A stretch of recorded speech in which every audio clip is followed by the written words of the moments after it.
And what a welcome they will get. It's ticker tape again from the Portsmouth supporters.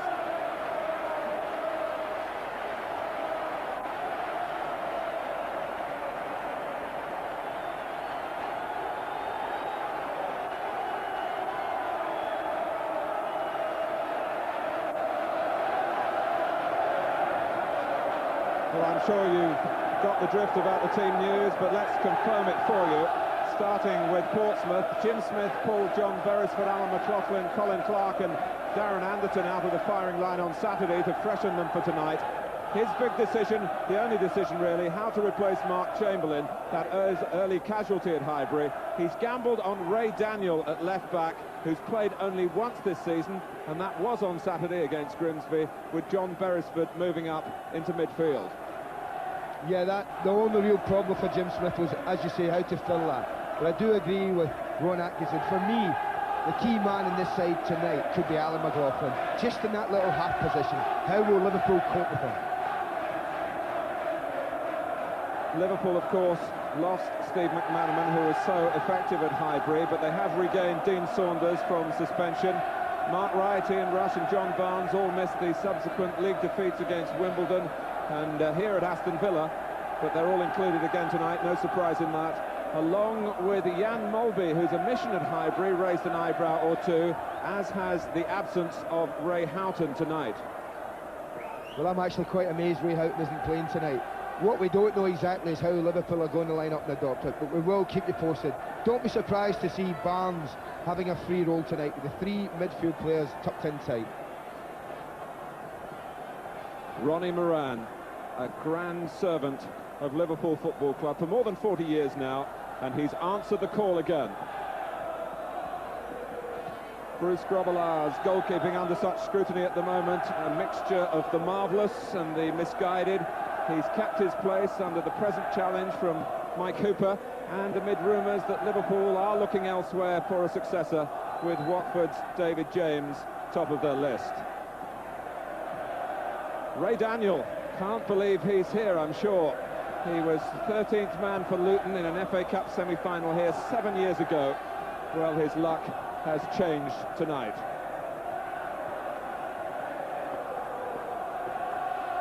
By a quirk of fate, Martin Bodenham had been allocated Aston Villa against Liverpool here last Saturday, an assignment he was required to withdraw from because of tonight's replay.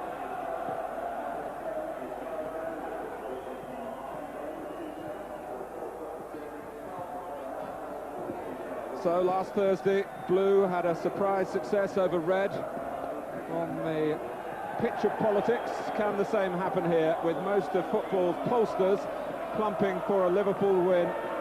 Second division teams like Blackburn and Brighton last season, Bristol Rovers and Ipswich this season have all failed, though often narrowly, to take a second chance against Liverpool in the FA Cup.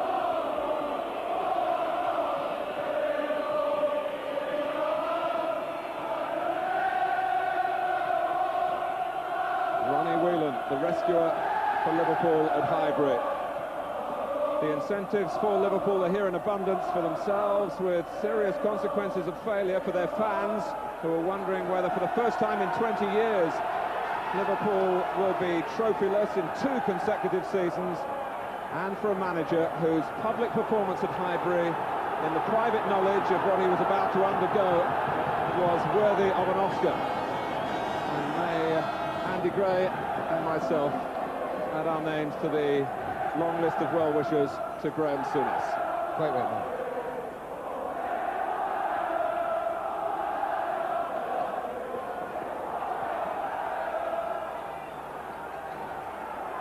Liverpool may well have fallen below the exacting standards expected at Anfield, but their much-admired competitive instincts are still in good working order, as their refusal to accept defeat at Highbury proved. First surprise could be in store, Martin. You just look at the way Liverpool are lining up. Don't know if it's a bit of codology, but Steve Nicol is actually lined up in the left-back position with Burrows in the centre of defence alongside Mark Wright. Whether they're going to stay there, whether they're worried about Anderton against Burrows and they've decided that tried and trusted Steve Nicol, who's a magnificent competitor, is better equipped to cope with Darren Anderton. That may be the case. Well, the 7:45 kick-off put back officially to 8 o'clock. We've just drifted past that now. Martin Boddenham ready to set off this semi-final replay in the FA Cup. Liverpool attacking the Holt end. Steve Nicol starting at left-back. A role to which he is no stranger.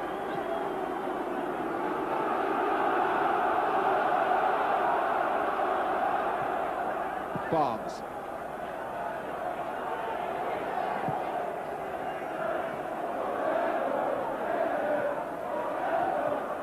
There's Anderton.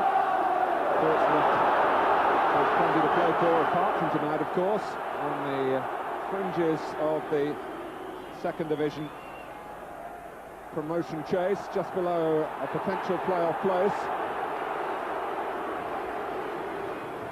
Chris Burns, a former teammate of Andy Gray's. Nice to see him. I can't believe it. I bet he can't, Martin. About 2 years ago, I played for Cheltenham with Chris Burns. Tremendous competitor. I bet he doesn't believe he's actually playing in this game here tonight. But it just shows you in football, anything's possible. Portsmouth certainly showed themselves capable of picking holes in Liverpool over the 2 hours down in North London 8 days ago. But what is one abiding memory from that afternoon was the way Liverpool started. They could have swept Portsmouth aside in the opening phases. Their shooting just wasn't straight enough then. Will it be here?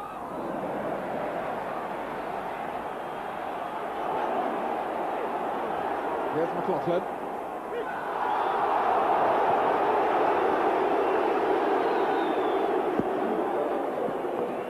Ronnie Whelan has lost none of his tenacity in his 6 months away from the game. One of half a dozen players cautioned 8 days ago. Here's McLaughlin. And Anderton is adjudged to be offside. But that's that little position we were talking about Alan McLaughlin getting into. That one just in front of Mark Wright and David Burrows. And if Liverpool don't put anyone on him, don't mark him when they haven't got the ball, he certainly could cause some problems. But the first problems with the ball, they've had to switch it already.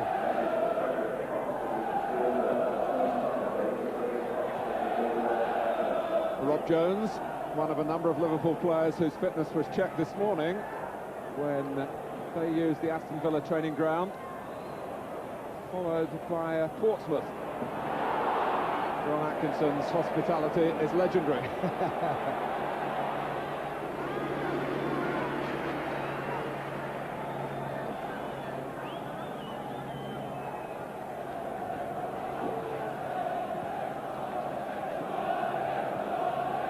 Here's Wright, a loser twice in past semi-finals with Southampton. One of them, of course, against Liverpool.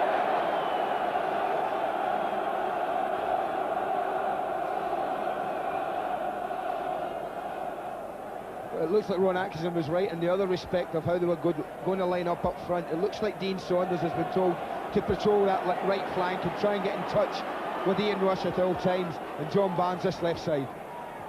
Here's Nicol.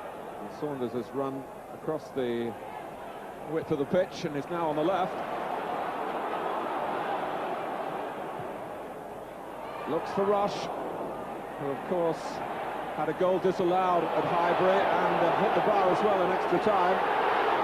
John Beresford trying to bomb on, which is very much a feature of his play, used primarily by Portsmouth this season, coming from the left-back slot, but Ray Daniel is there behind him tonight. Yeah, he's very comfortable wherever he plays, whether it be left-back or left-side midfield. I don't think Jim Smith has any worries about that.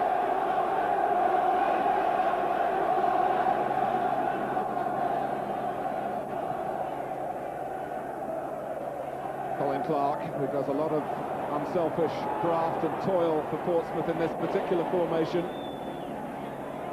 which is designed really to make the most of the number 4, McLaughlin.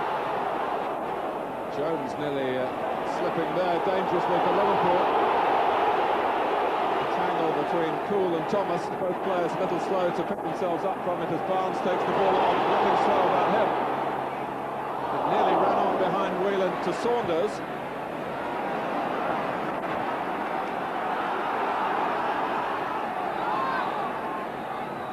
Barnes. Saunders. It was a smell of a chance because he got to the ball first. Yeah, this is what will be expected of Dean Saunders, to make these runs across the face of Ian Rush.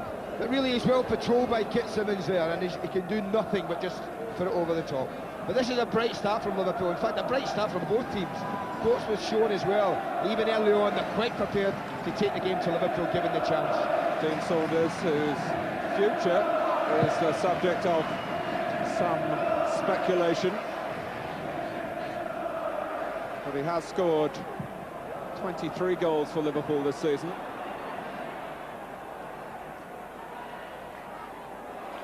Nicol. Now Barnes, who's been a loser in semi-finals on this ground twice. For Liverpool 2 years ago in that extraordinary affair against Crystal Palace, and for Watford against Tottenham back in 1987. Cool, pursued by Rush. Clark. Here's Simons.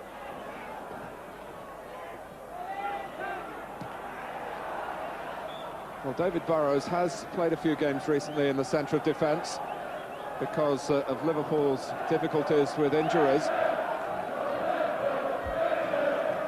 But one has grown to accept Steve Nicol and Mark Wright as the first choice pairing. Not so, at least at the outset here. Daniel. Positive work from him. Beresford. McLaughlin joining Clark in the middle. Jones can clear. We'll get a word from Andy Gray on Alan McLaughlin in a moment, because of course he was on loan here from Southampton earlier in the season for a month.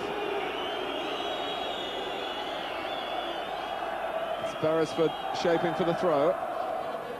Burns going towards it and making some contact. The whistle has gone. Alan McLaughlin, Andy. Yes, Alan spent a month with us at Villa Park, but what you have to do with Alan is you do have to readjust your team formation, Mark, to accommodate him, because he does like to play in that little half position. And although he looked a very good player with us, we didn't feel it was in our interest really to alter our system too much. But Jim Smith obviously has, and to be fair, it has paid dividends for them. Here's Burrows.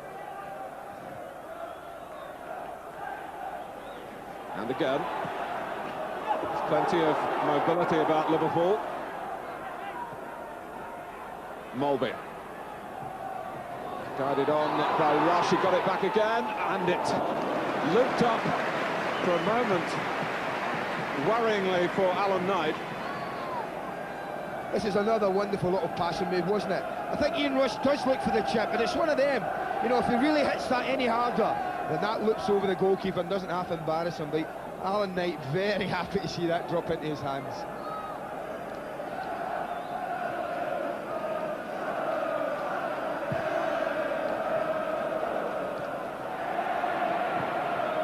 Hit long by Jones, more really in hope than any great expectation. Rush pursued it, not with full vigour. Nicol. Mulvey using his size.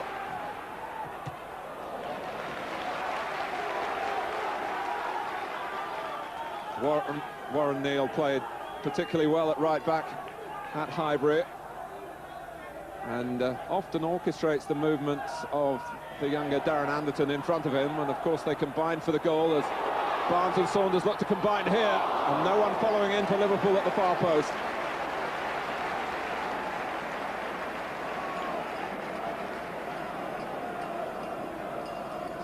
Yeah, that could be one of the problems, couldn't it? He makes another wonderful run. They've already had a warning about this.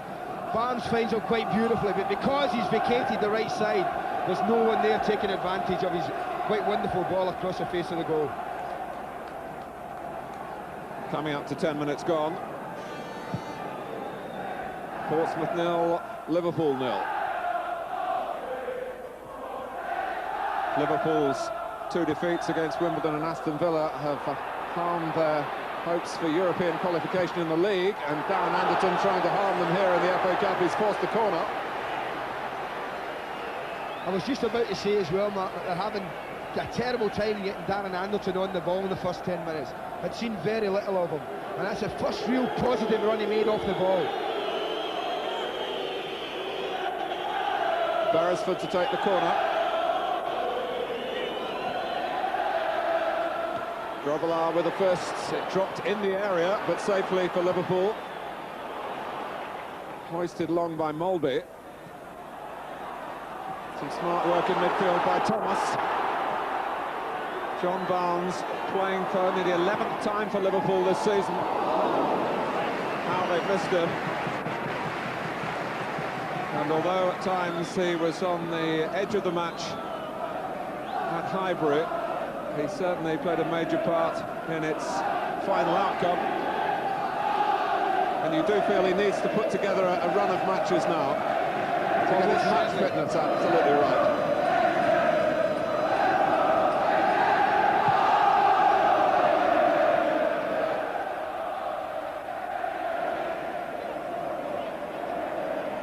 Saunders.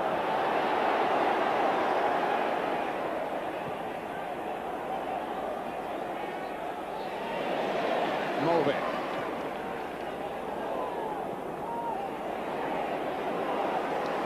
Simons. Here's McLaughlin in that half and half role.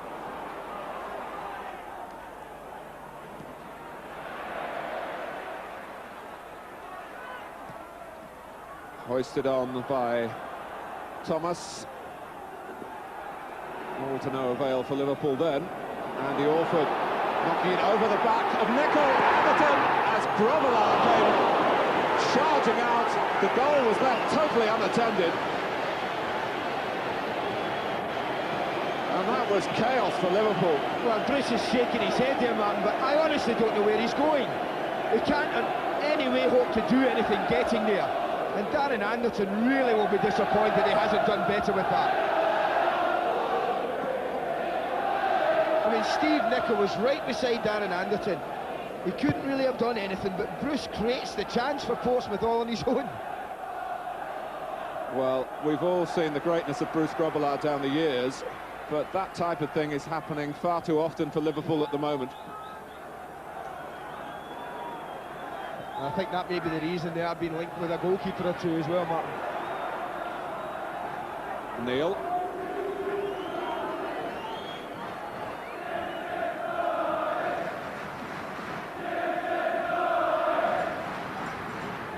And certainly Ronnie Moran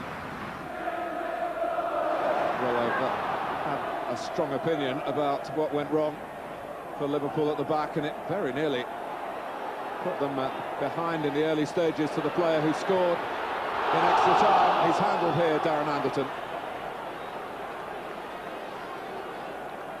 And when you talk of transfer speculation, Anderton, of course, has been watched a lot by Liverpool this season.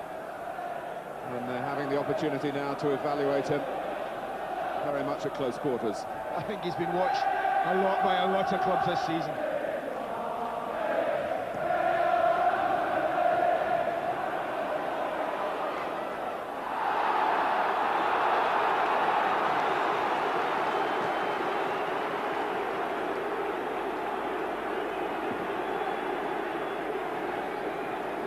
Just a small glimpse of the pace of Dean Saunders there.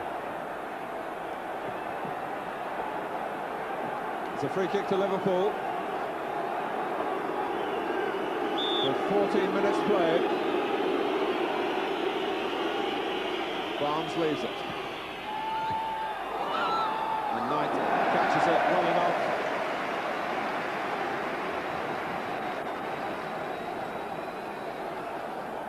Jan Molby's free kick. Yeah, there was good movement in the box as well from the Liverpool players. And I think it's Chris Burns who just manages to get his body in the way to take the pace off Ian Rush's header.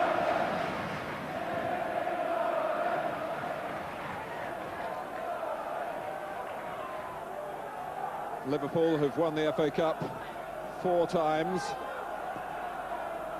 They didn't win it at all until 1965 and Ian St John's famous diving header against Leeds. And 1974 also under Bill Shankly, twice under Kenny Dalglish in 86 and 89 at the expense of Everton. Thomas. For Saunders. Oh, and Alan Knight stopped the first one. And Kit Simons was the second line of defence. But that was a rare opportunity for Liverpool, and Alan Knight was equal to it. Yes, a brilliant little ball from Michael Thomas here. Just watch that, little reverse ball. And I would have bet money on Dean Saunders here. I thought he would have just lifted it a bit more. Give the goalkeeper credit, he spreads himself well, but it was there for him just to lift it over the goalkeeper and put Liverpool 1 up. Here comes Saunders again. Rush. Anderton having to chase back with Nicol.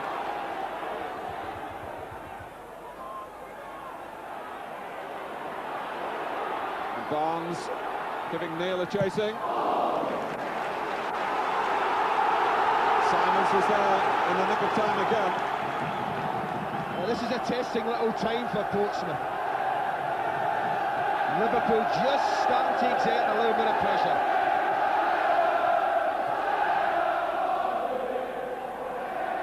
Nicol.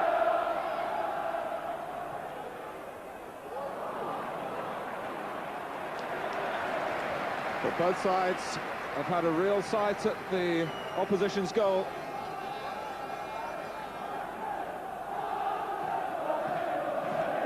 And there is, apart from the prize at stake, an attractiveness about the meeting between these representatives of first and second divisions. Simply by the nature of their play, Portsmouth have won a lot of admirers rightly this season, as Jim Smith has put together this combination of precocious young talent. And we shouldn't forget a number of good, sound, solid second division professionals who have helped them and supported them. The youngsters have tended to get the headlines. Simons is one of those. Here's Burrows. In more familiar territory at the moment. It'll roll off rush for him again. Barnes is through the middle now for Liverpool. And he skipped away from Simons. Thomas is coming in. Saunders holding at the far post. Whelan has got there as well. Portsmouth stopped the ball at the expense of a corner.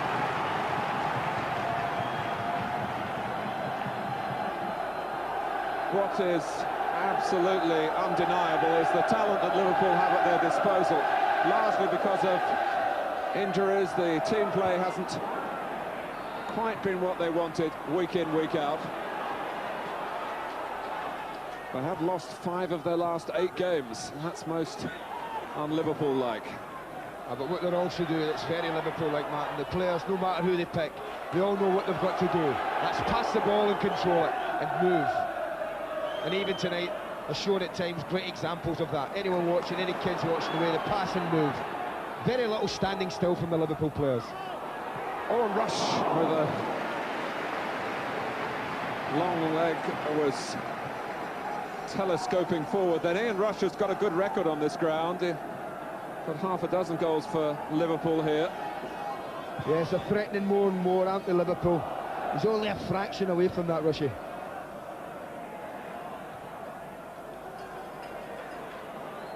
Daniel, whose injury problem was a damaged left knee, which was sustained in the last of the pre-season games. But the left foot working well until it came to the cross. Burns.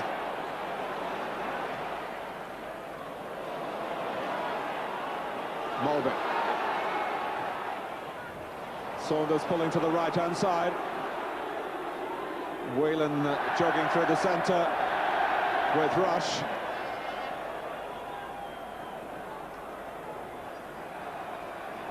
Well, Ray Daniel had a wonderful opportunity there, Martin, when he got free wide on the left there. He had both Colin Clark and Alan McLaughlin free at the near post. If only he could have missed out Mark Wright.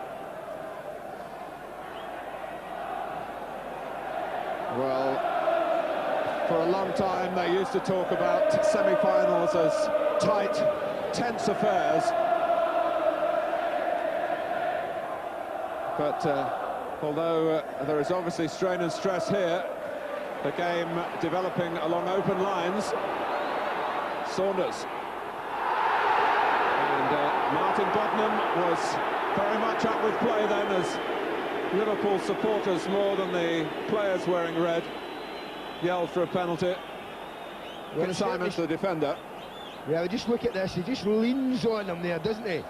And I think there's a one or two referees might have taken a different view of this. Just watch the way the defender leans on Dean Saunders there. Defenders have been doing that for years and getting away with it. And not always. Why should it change in a semi-final? You're quite right about the semi-final so far. We really have had nothing at all negative about this game. Here's Wright. Jones. He must still be pinching himself, Rob Jones, to believe he's part of all this. Played more than 30 games for Liverpool now. Nicol.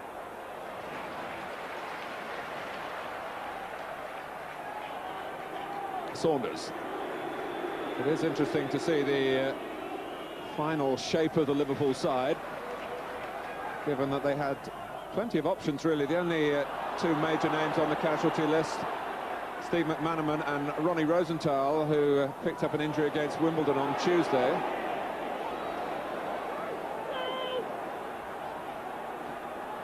Beresford. The thing about the Liverpool side, though, man, it doesn't matter who they pick. They interchange so many times and so often during the game that they can just pick 11 and just say, go out and play, especially when they're playing well and passing it well. Here's Anderton.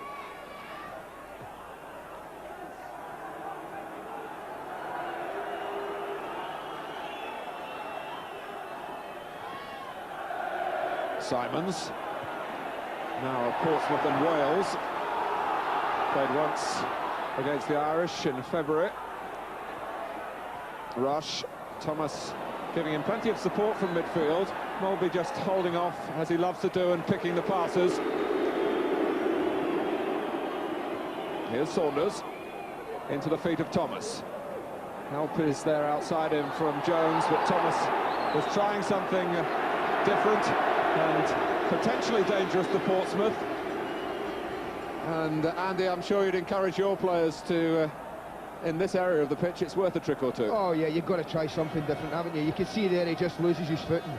And really Andy Offord not guilty of anything there. When you get players back in the penalty area like that, you do try and encourage players to try things.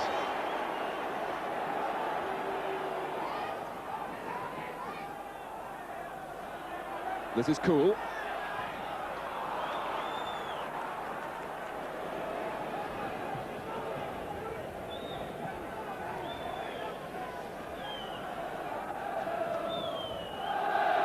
Now Nicol.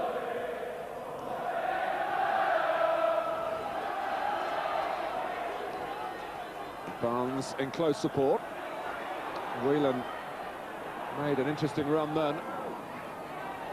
And it's Thomas who blasted into the Holt end. Portsmouth just moved out quickly enough to making contact for Michael Thomas that much more difficult. Certainly John Barnes is getting plenty of the ball, and again it's him the move starts from. Difficult for Michael Thomas to have done better there. He's been pressed very well by a couple of Portsmouth defenders.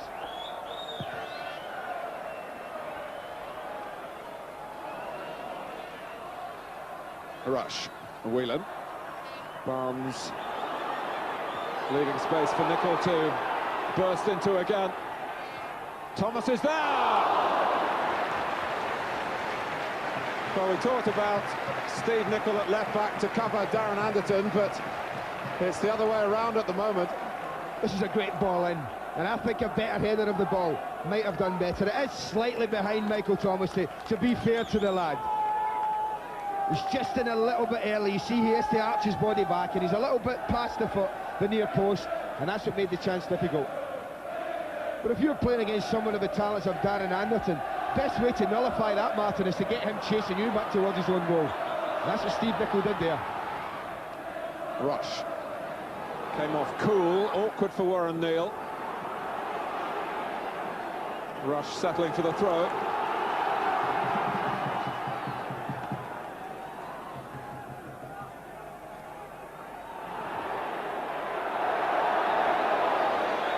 It's given Portsmouth's way.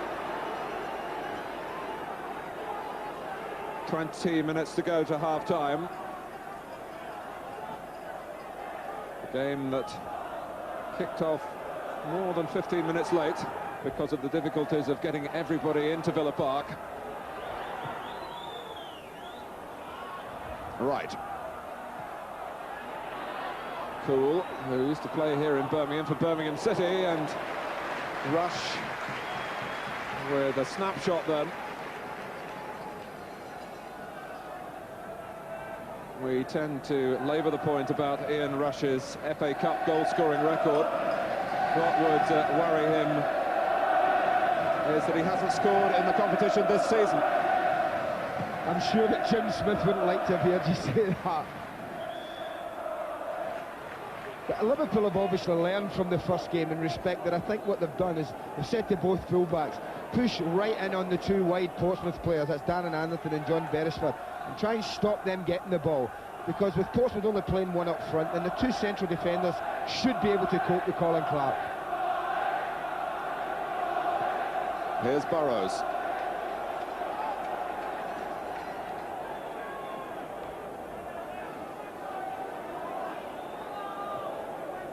It was only 2 years ago, of course, when they were beaten here by Crystal Palace.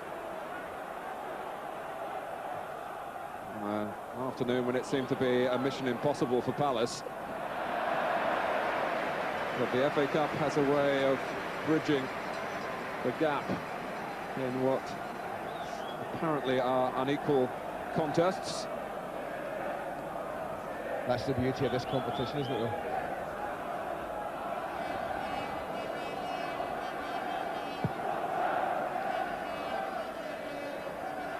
Clark.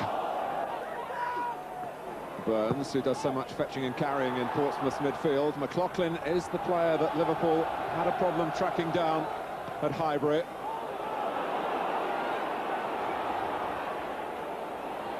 But Liverpool making most of the running. There's no great surprise in that, but they haven't put their share of the ball to scoring use yet. Whelan. Now Barnes.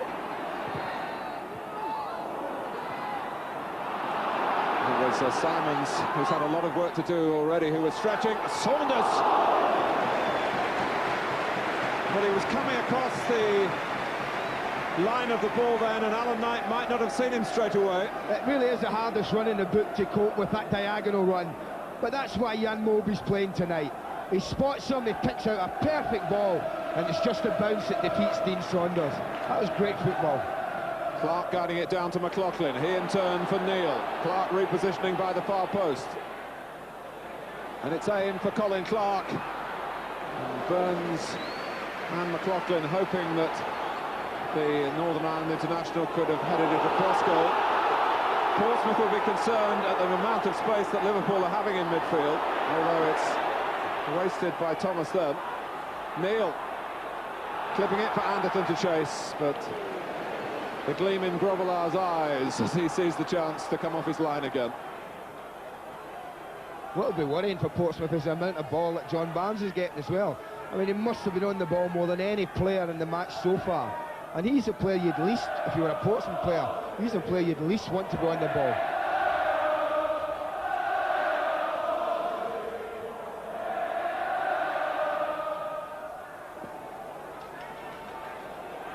Burrows. If you're looking at the Villa Park surface for the first time this season, you can clearly see that cosmetically it needs some improvement. But we say again that the Liverpool players who had the advantage of a league fixture here on Saturday were pleasantly surprised with the roll of the ball. I think you can see even tonight it hasn't affected the way they've passed the ball. It really is a surface, although it's taking criticism. It's a surface now.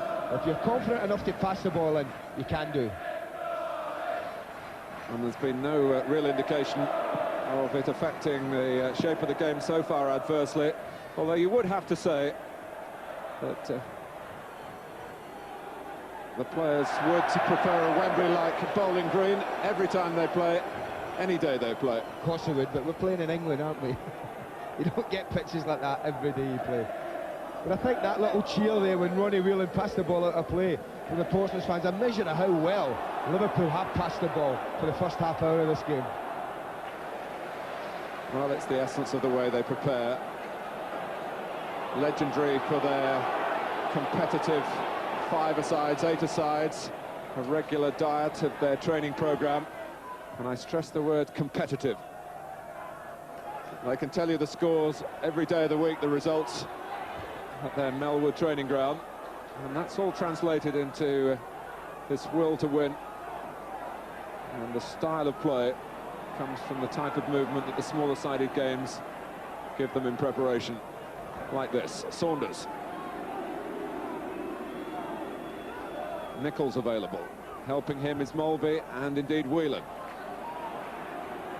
Portsmouth at the moment battling to keep pace with it. It's a measure of their patience as well, Liverpool's, isn't it, and their experience. They're quite prepared to pass it about and wait for the opening to appear. Not looking to thread a 50-50 ball or anything like that. Passing to their own red shirts. Burrows probing on this time. Possession is one thing. Passing, certainly you would compliment Liverpool for that, but it's penetration that they've got to achieve on a night when there has to be a definite outcome. I think you're right there, and watching a cup final this week already, it was noticeable that the team who were defending Manchester United against Nottingham Forest had plenty of the ball for us, but had no real penetration. Where I think this game differs is, I think Liverpool have shown us already that they are capable of piercing Portsmouth, and in fact on 2 or 3 occasions could have done already. Jim Smith's team were presented with a side of goal, first of all by Bruce Grobbelaar's headstrong charge off his line. Since then, Liverpool really have dictated the shape of proceedings. But the one really awkward moment for Alan Knight when he was confronted by Dean Saunders, and Portsmouth survived that. Rush. Daniel gets it back for Portsmouth. Older viewers, of course, will regard Portsmouth as a big club, good enough to win the League Championship twice just after the Second World War. I can remember in the 70s when they fell on very hard times, when they could hardly pay the players' wages. And they slumped all the way down to the 4th division, but they bounced back, got to the 1st division fleetingly in 1987 under Alan Ball. And they feel now, if they can keep this team together, that the very good times are on the way back to Fratton Park.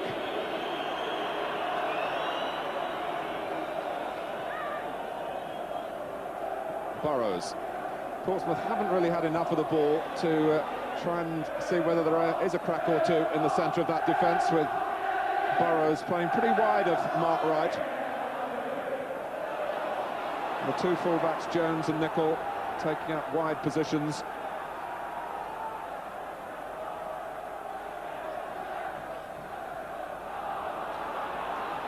Barnes. Mulvey, who makes it all look so easy, as does Barnes. Saunders with an early cross. Well, Kit Symons is built to deal with those. Headed back by Mulvey. It was a straightforward ball in from Dean Saunders, and Liverpool without a Colin Clark type of player to go for the headers, and really that's meat and drink for Symons. Yes, it is for Kit Symons. He should be able to deal with it. What he's looking for, Saunders, is a perfect ball there. In between defenders where one of the Liverpool players Ian Rush, John Barnes, maybe standing. It's hit over Nicol by Orford. It's a ball that Portsmouth will try to play for Darren Anderton. The header down by Burns. Saunders helping out on the right of midfield. Remember, no Ray Houghton for Liverpool tonight. Omitted from the 13.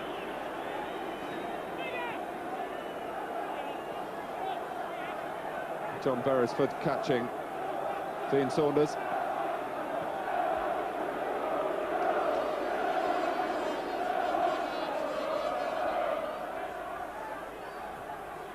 Mulvey. Cloughlin harassing him. 10 minutes to go to half-time.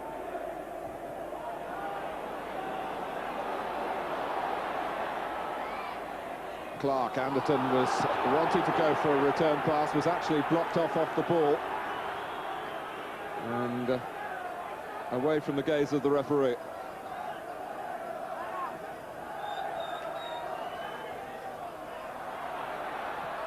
This really has been hard work for the Portsmouth players. There's nothing harder in the game than chasing the ball when a team is passing it around. Physically, it's very demanding. And Portsmouth really have got to dig in there. Jim Smith will be hoping his team can keep it clean till half-time, and perhaps he may tinker with a couple of things at half-time. Clark, even he has to come deep just to get another body into the area that Liverpool are dominating. Daniel, who moved on from his first club Luton to Hull and then to Cardiff. Oh, Anderton had gone a little early, he was going to be offside had the ball got through. Nicol.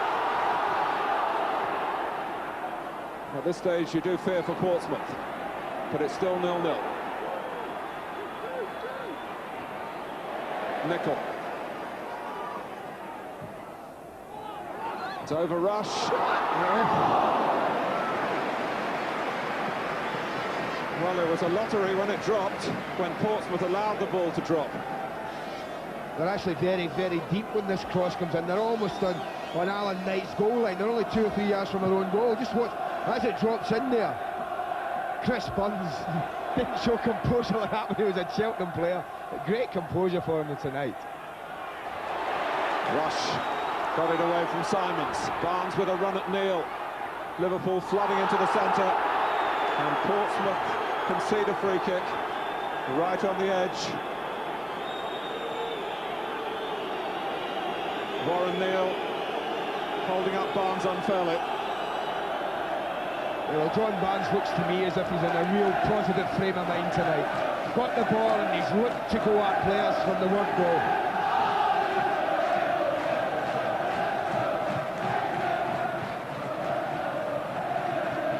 Well, it's the opposite side from the free kick at Highbury, and a little wider as well. But I would suggest similar... I'm sorry, I would suggest that Jan Mulvey territory, maybe? Well, after what happened against Ipswich in the replay, but he teed it up for Nicol.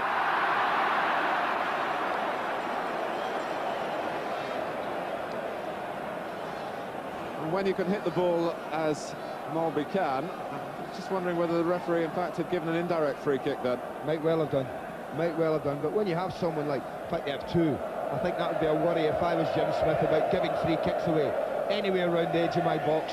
Certainly after the first game, when you've got people like Mulvey and Barnes in the team who really can create a goal from nothing from that area.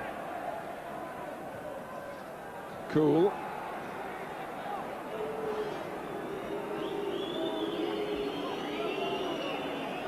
Martin Cool, who's a very sound technical player in Portsmouth midfield. And, as you might say, he is the leader of the gang.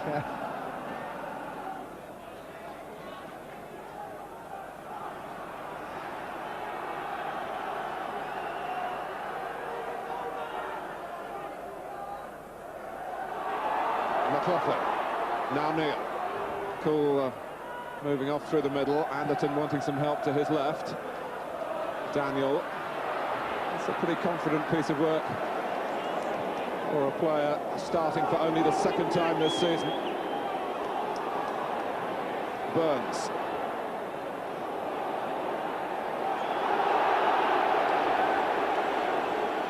Well, when you've earned your living as a bricklayer, you're a tough nut to crack, and Chris Burns revelling in the opportunity that football is giving to him. He's joined Simons at the far post, John Beresford to take the free kick. Can't get it past the first man, Rob Jones. Beresford tries again.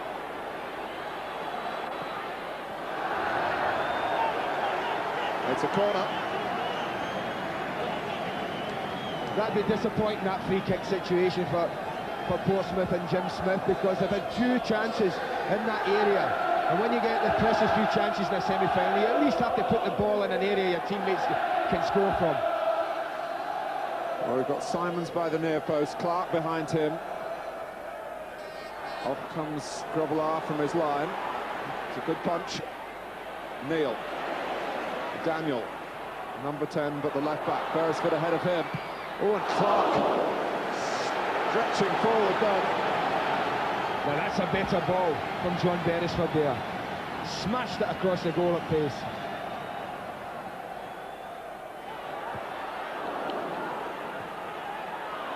Anderton. Rush kicked the ball into his face, I think. McLaughlin pulling wide. There's help behind him from Burns. Anderton still trying to recover his senses. And the referee waiting. And allowing Anderton to have the attentions of Neil Sillett, son of John. It's the first real bit of pressure though Portsmouth have had or exerted on Liverpool in the whole game. And I think it's just come at the right time for Jim Smith. He must have been wondering what his team are going to have to do to get this ball off Liverpool. I noticed Martin Cools ran over to the bench to get some instructions from Jim Smith as well. There's Graham Padden there, who won the FA Cup as a player with West Ham back in 1975. He was the assistant to Jim Smith.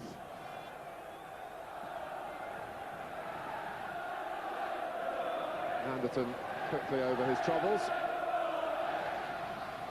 McLaughlin.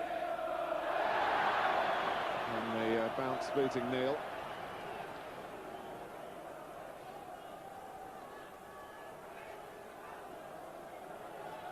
Liverpool's 6th semi-final in 8 seasons. And Portsmouth, who were real novices, at least most of them, at the outset at Highbury, at least learnt some lessons quickly there, and perhaps that stood them in good stead through a difficult first half.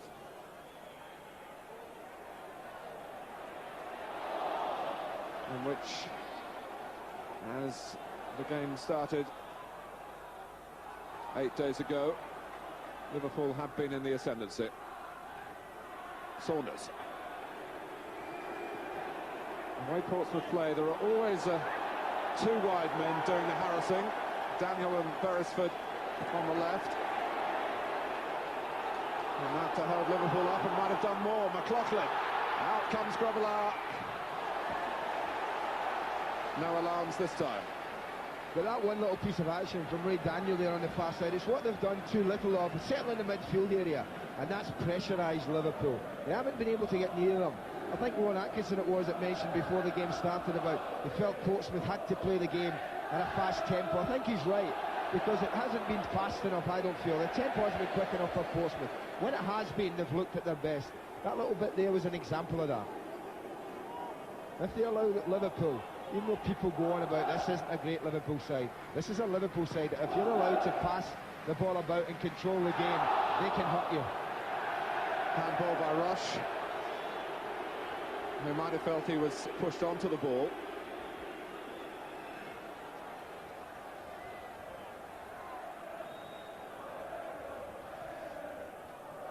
I'm sure a lot of support around Britain for the underdog Portsmouth, but a lot of sympathy for Graham Souness as well.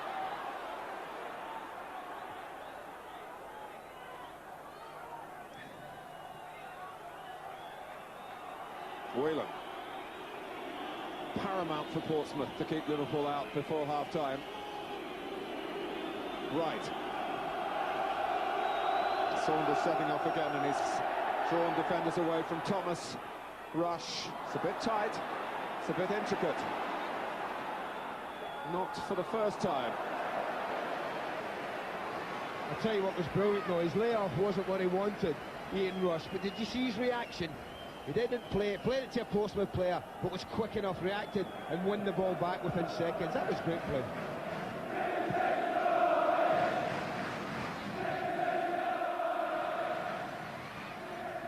Mulvey with another effortless touch in the right direction. It's half-time at Villa Park, a half in which Portsmouth have had to do a lot of defending, but they had one great opportunity, Darren Anderton, when Bruce Grobbelaar raced off his line. Liverpool with so much more of the ball, intricate in their passing, maybe a little over-elaborate at times, we shall see. Dean Saunders in the clear against Alan Knight, who saved very well with help from Kit Simons behind him. And at half-time at Villa Park, they're still level. It's Portsmouth 0, Liverpool 0. Liverpool out first. They've looked like a group of players with a real mission tonight, recognising the responsibility on their shoulders. Liverpool, a club where winning trophies is not just a bonus, it's expected of them. But Portsmouth have hung on in there with grit and determination. We haven't been able to show you, or they haven't been able to show us, the quality in the attacking side of their game. But they're still in the picture. It's still 0-0. Yes, and I think for Jim Smith, he could have gone in at half-time and said to his players, OK, they've had plenty of the ball, but we're still 0-0, lads. Believe you can go and win this.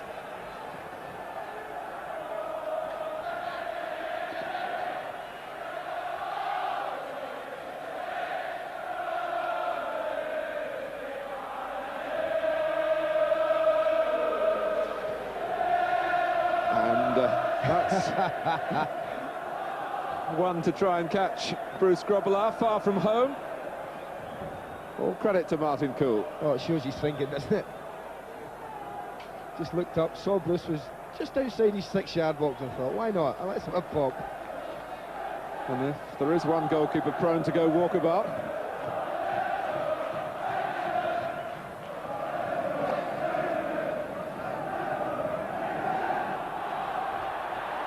Barnes.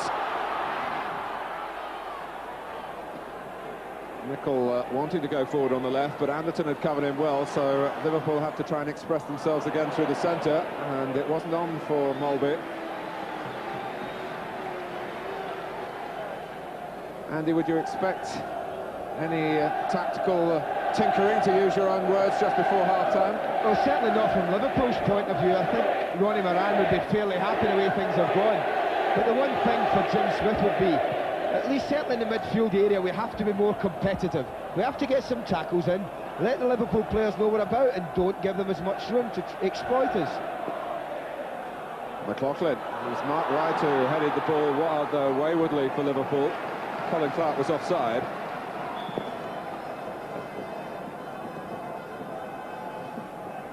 Since the match at Highbury, Portsmouth have lost on Merseyside to Tranmere and beaten Grimsby on Saturday.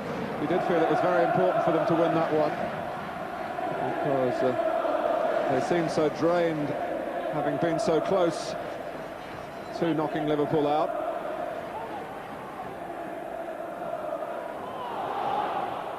And they run the risk of being drained here with their efforts to try and get the ball off their first division opponents.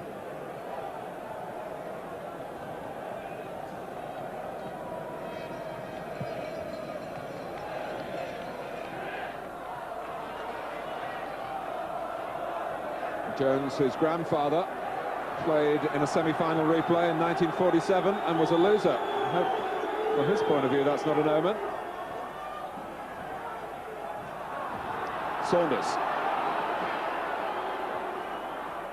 Rush just easing it on for Thomas. Mulvey could have had it as well. Whelan trying to stretch Portsmouth a little more. Barnes kept it in. And that took a little bit of doing. And then it was a mistake by Nicol. Well, the Portsmouth fans find an extra note of optimism in their voices when Darren Anderton is invited to stretch forward as he was then. Yeah, good play from Mark Wright. Saw the danger early and just drifted away from Colin Clark to cover Darren Anderton's run.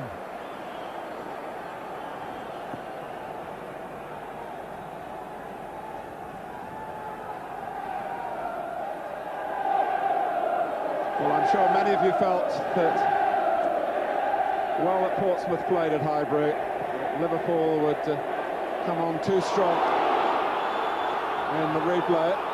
Although they've controlled the shape of the match, they've had no reward for it as yet. Saunders tries to change that. Ray Daniels stuck at it.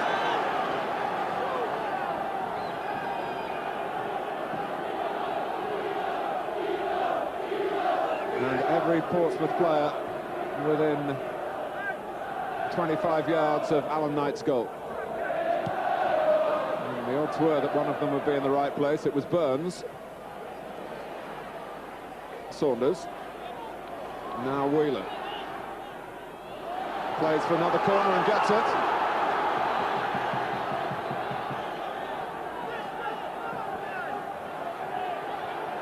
It's level on the corner count as well.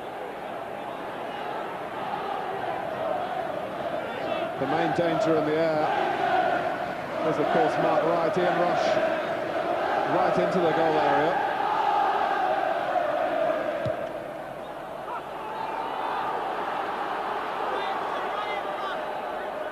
Barnes placing the ball for another corner, and Mulvey comes for the short one. Jones neglected by Portsmouth.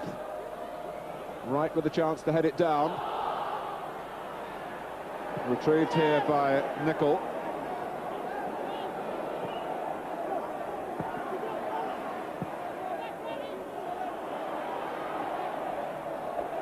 Right, Jones setting off. Beresford has covered him. Now Mulvey. Well, you don't need speed when you've got stealth. Owen Barnes. Back to goal. Daniel had to be careful. Oh, and it was drilled by Mulvey with most of the force that right foot can muster. Well, Mulvey and Barnes again, isn't it, they combine. John Barnes just looking back. You can see what Jan Mulvey tries to do. Tries to bend it in the corner, but just starts it too near the goalkeeper. Here's Burrows. It really is a hang in there at the moment, Martin, for Portsmouth. But again, it's the essence of the FA Cup. But Barnes has them panicking. Saunders sprinting in, couldn't stretch towards it, but has kept on running. Blocked fairly enough by Daniel. Good work by Beresford, excellent play. Portsmouth having to do most of their work under pressure, but they might be able to build here with McLaughlin. And now Neil. They're looking for a smash and grab now. And they have grabbed a corner.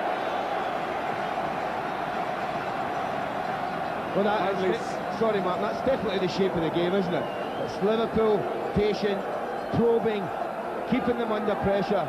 Portsmouth trying to see that pressure off and hoping to catch Liverpool on the break.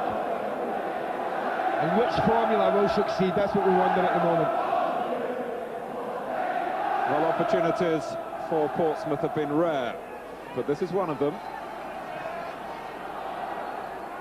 Beresford to take the corner. Simons peeling away from the near post. Oh, it came off Nicol! And Grobbelaar saved him. Well, that's a thank you for what happened at Highbury when Grobbelaar knocked the ball onto Clark's head and Steve Nicol was on the line. Whelan. Jones trying to take on Cool. And an excellent piece of defending by Andy Orford. Good position that was that Andy Orford takes here. He knows where the danger is. It's in that near post area. And had he missed it, Ian Rush is coming in on top of it. And didn't Alan Knight know it? Thomas with the corner this time, an orthodox one.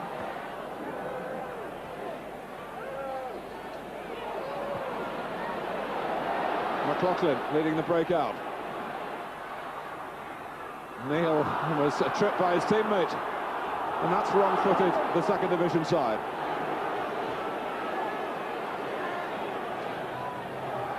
And Barnes wanted more than a corner then, you felt.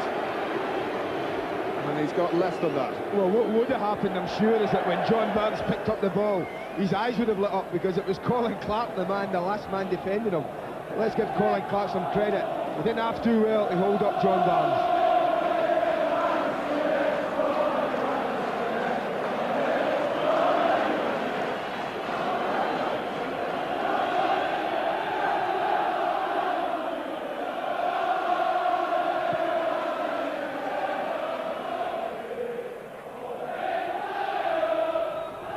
Beresford aiming for Clark and finding him. Help there from McLaughlin. Now Anderton. This is being put together well by Portsmouth. Warren Neal. The tackle from Burrows.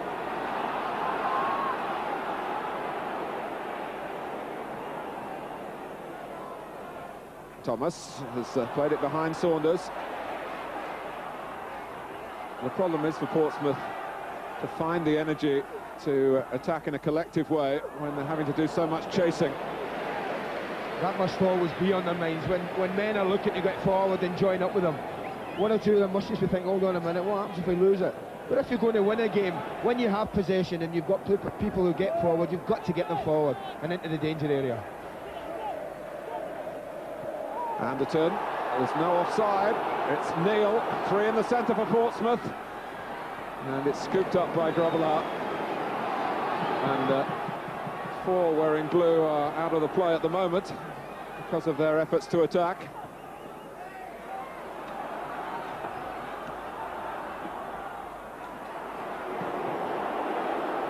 Barnes.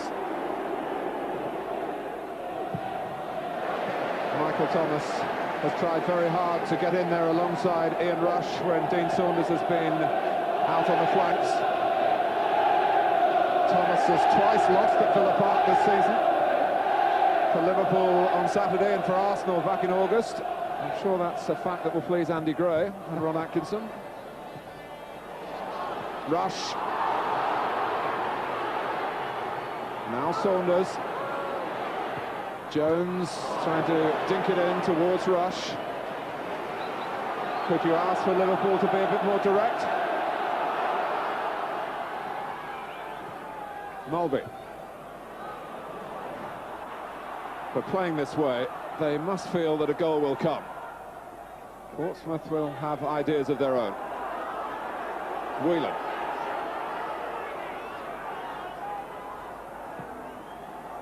Burrows backing off. Barnes dropping off.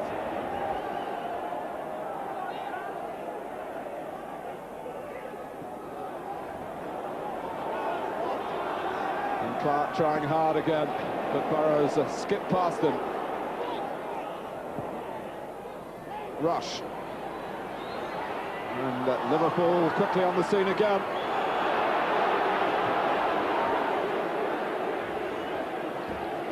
He would have felt that challenge, Alan McLaughlin, wouldn't he? Probably the smallest man in the pitch, and Jan Moby almost flattens him here. Yes, John Barnes tries a little bit something out the ordinary, which is his challenge. It's like walking under a steamroller.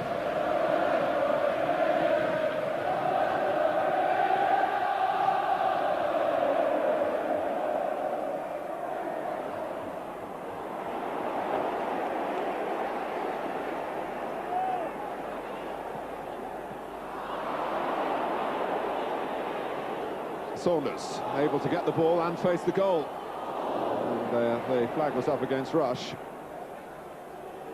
Two Welshmen against one here. Saunders and Rush against Kit Symons,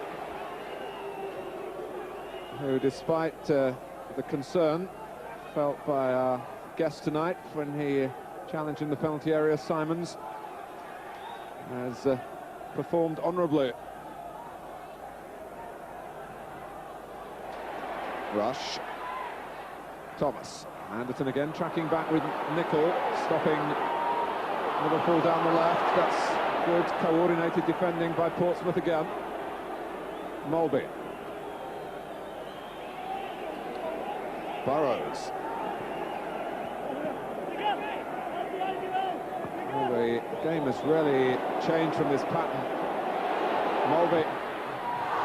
Well, it wouldn't have counted had it been on target. Ian Rush characteristically was following in case the ball came back off the post or the goalkeeper. But more like it, when you got so many men behind the ball as Portsmouth are doing, then Liverpool really do have to look when they've got possession. And a few more digs from that range. I'm sure Jan Mulby would have preferred it on his right foot as well.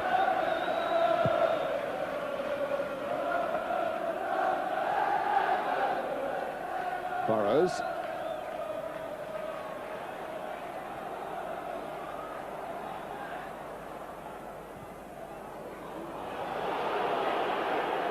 And Rush is offside again.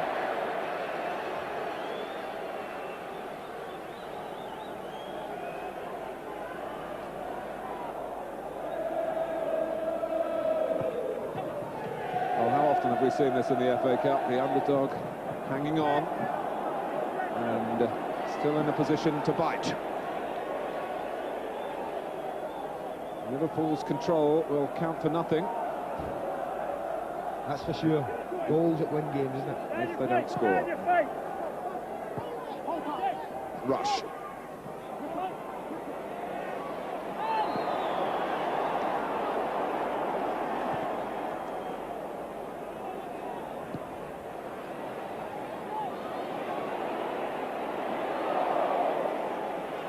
Orford. Andy Orford, who used to go and watch Liverpool when he had the chance from his base in the Midlands. He started in senior football with Worcester City, of course, as a 15-year-old, played in the FA Cup at 15, and learnt by observation from Liverpool's example.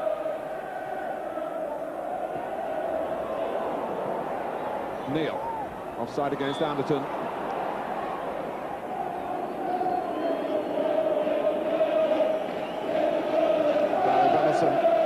Is one of the two Liverpool substitutes tonight, and you can see the other there, Mark Walters, of course, the former Aston Villa player.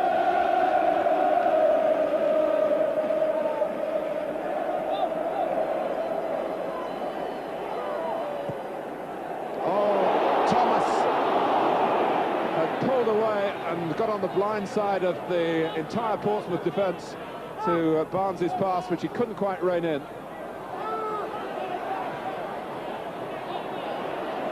Jones.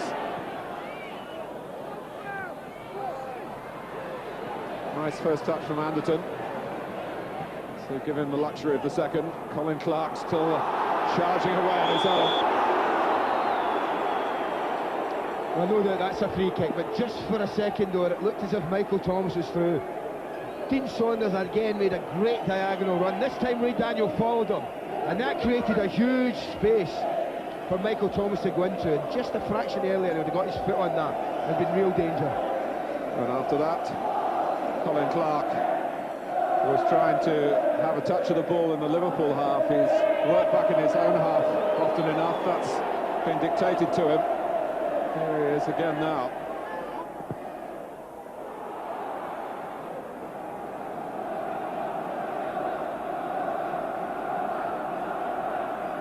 Here's Wright.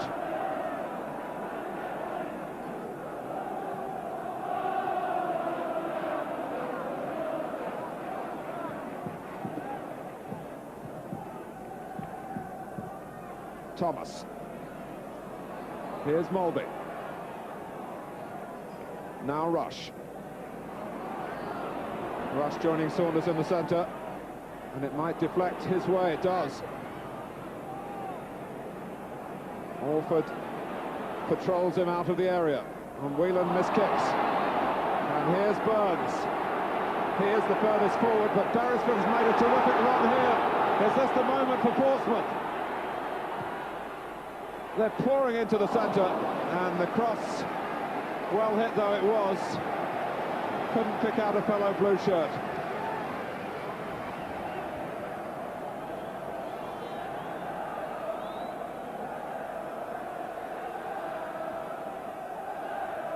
Well, that was just what Portsmouth were hoping for until it came to the final ball. They've got Clark going in here.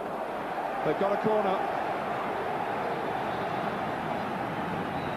And like a sponge, they've been soaking it up.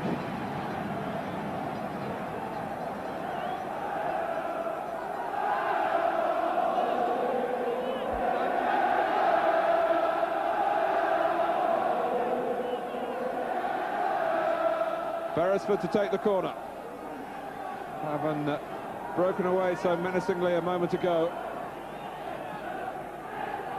Just over Clark, knocked out by Nicol.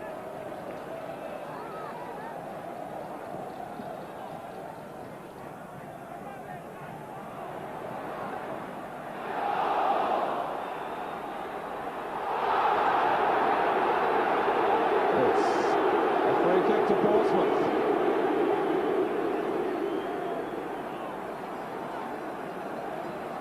Now Liverpool's starting to exert some pressure, or be under some pressure, isn't it? And Barnes kicked out to show that he was feeling the strain. That was what provoked the fury from the Portsmouth fans. They're looking for joy now.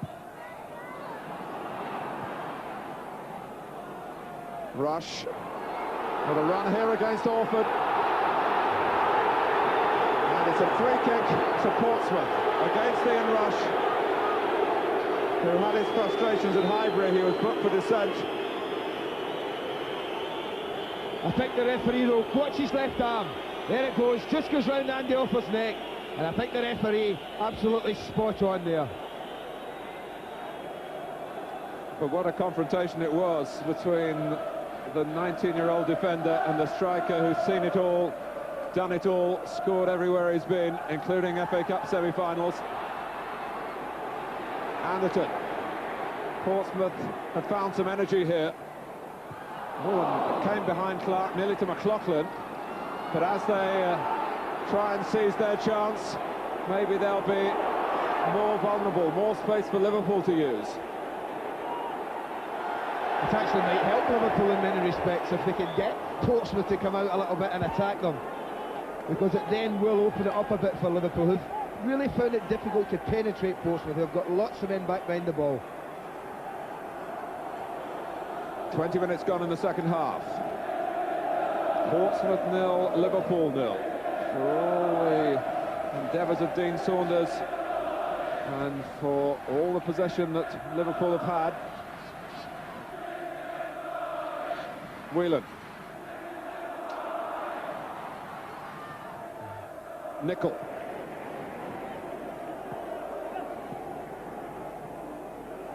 Barnes moving away to try and get free. Rush was able to do that.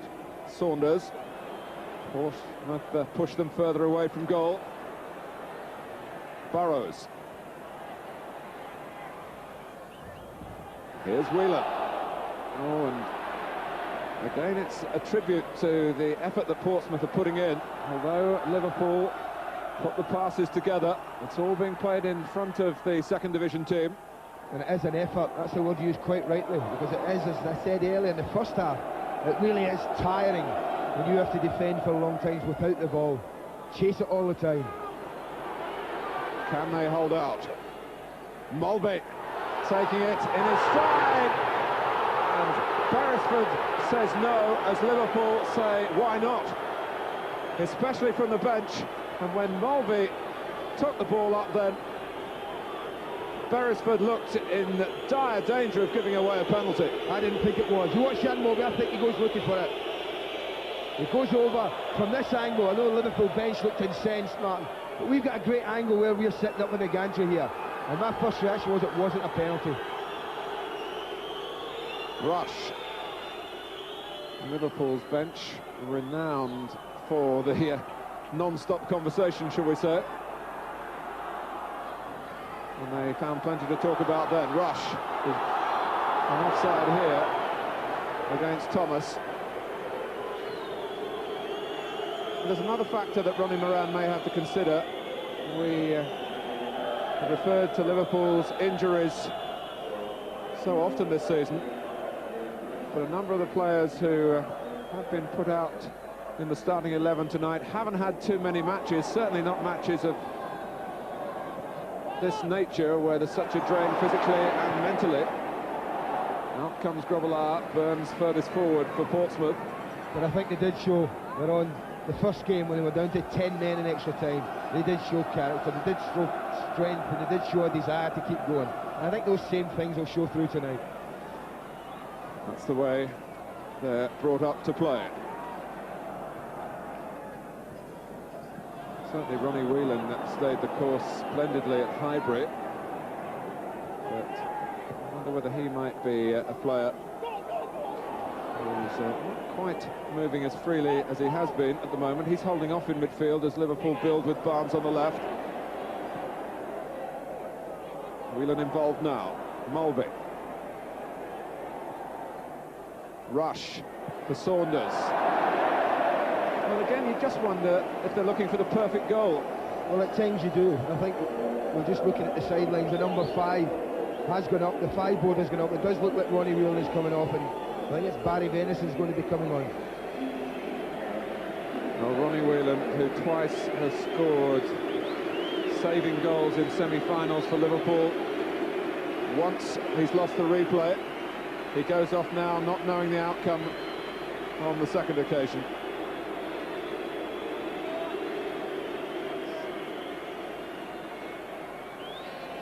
Barry Venison is the replacement.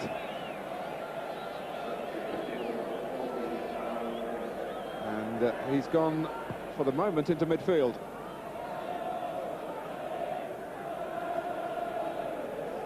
I mean, I suppose in many ways they could actually, if they felt that way inclined, they could push Steve Nicol back into the centre of defence, push Barry Venison or Rob Jones to left back, and push David Burrows into midfield to give him a bit more power and directness. Wright's header. And Colin Clark was hurt in that challenge, and he's indicating to the bench that he needs attention. And he'll get it now.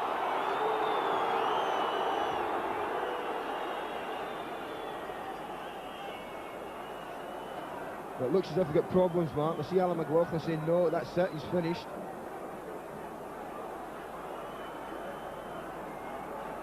Oh, that's it. Definitely changing over. Guy Whittingham is on.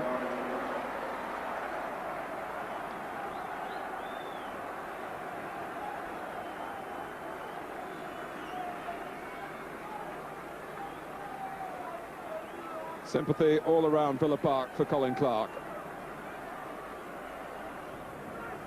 So the game will restart with a drop ball. Martin Poddenham very quickly appreciating the need to call a halt to the play. And on we go again. Barnes. Knight started to come, realised it wasn't quite his ball. Venison, it's over Saunders. Neil's header goes to Mulvey. Did that hit the referee? Great stop referee, wasn't it? Portsmouth for a second playing with 12. Struck it ever so well.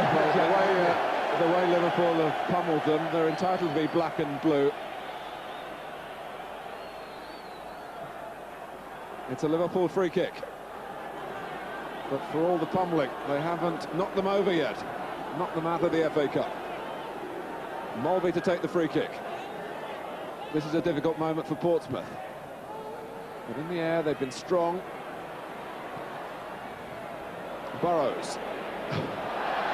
Whittingham was so anxious to try and close him down then, but his feet got caught in the grass seed in the centre of the pitch.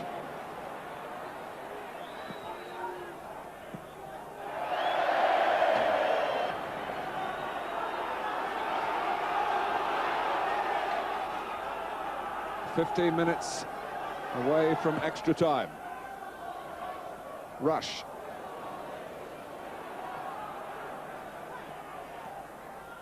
Now Whittingham held his ground well and made sure that the ball got to Daniel, but he wasn't wanting it played back in there. Well, he's asking a lot there, wasn't he, from Guy Whittingham? You have to say that certainly in the second half that Portsmouth have certainly defended well and kept Liverpool at bay quite comfortably, and have grown more and more comfortable at the back as the game has gone on. And just wonder when the time will come when Portsmouth think, let's wait a minute, we can actually go and win this game. Mulvey still pulling the strings. And at the end of one of them was Saunders, but alongside him, the very vigilant Kit Simons, who's added to his rising stature again tonight. Might actually be worth Liverpool's while, just for, say, the last 15 minutes of normal time, if they say to Dean Saunders, go play up front beside Rushy, because they've now got a natural right-sided player in midfield in Barry Benison. Beresford, and Whittingham stopped by Burrows. Beresford on the scene again, Wright got back. Without ever dominating the play, Portsmouth have also made more attacks in the second half. We scarcely saw them as an attacking force in the first. Another neat interception from Orford. Daniel offside against Whittingham. Whittingham has to live with this label of being the man who bought himself out of the army, or got the club to buy him out of the army.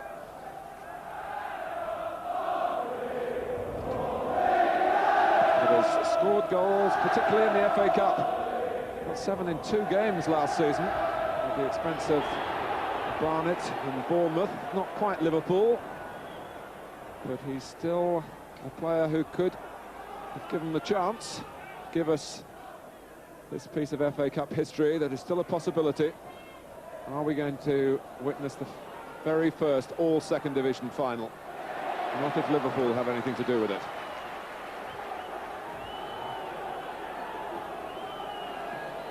Daniel with a throw.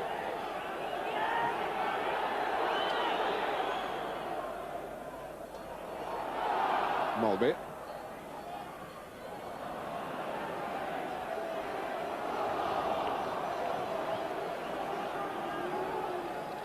Now Whittingham.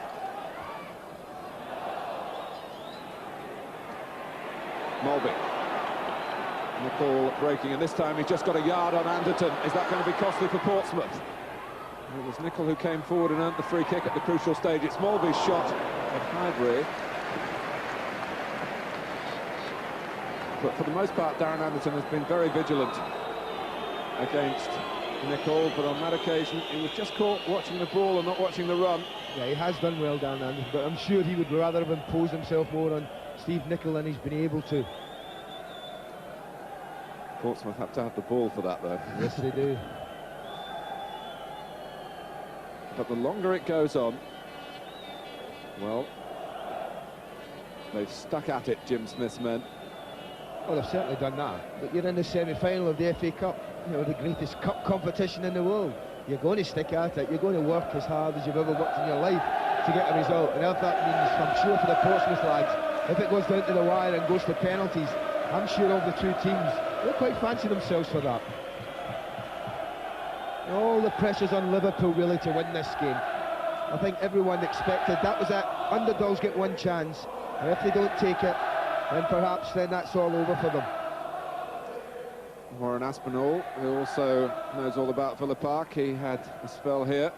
I think I was here as well. It wasn't a successful time for the club, Andy, was it? I hate to remind you. No, it wasn't. But the two former Villa men, Walters and Aspinall, still wait on the sidelines.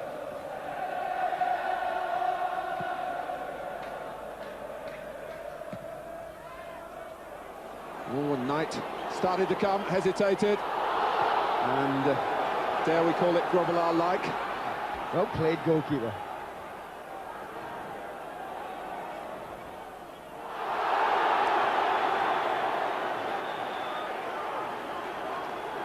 Well, Ray Daniel was in danger of giving away a free kick, then felt he was fouled. It is, in fact, a free kick to Liverpool. So the first infringement was blown for.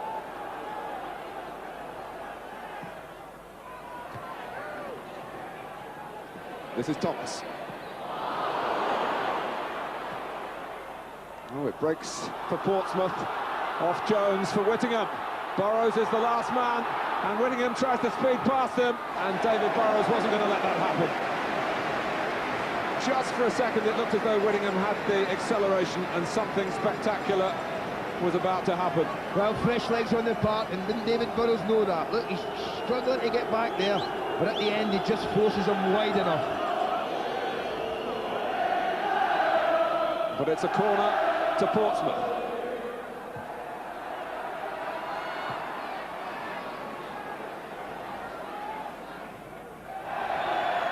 Alford hoping to deliver it back into the heart of Liverpool while they were still regrouping, could only put it out of play.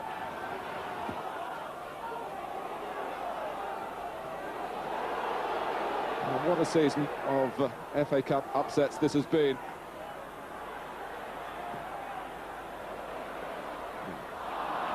And you start to wonder whether another one could happen. Portsmouth, who know what it's like to be in front against Liverpool, and then also know what it's like to have that joy snatched from them. Burrows.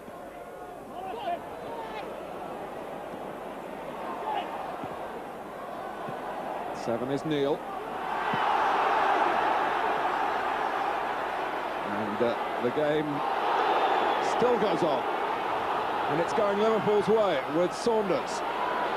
Innocent an outlet to the right, but Mulvey painted to go through the middle, knew where he was all along. Here's Nicol. Barnes. Anderton trying to stop him getting round the outside, and he's done that at the cost of a corner.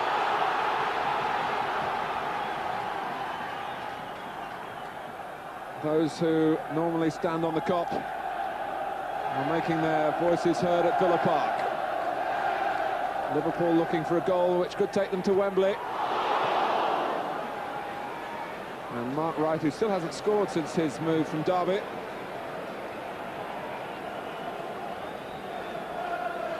Well, he's almost there. It's an un-Liverpool type corner in the fact that they just knock it into the middle.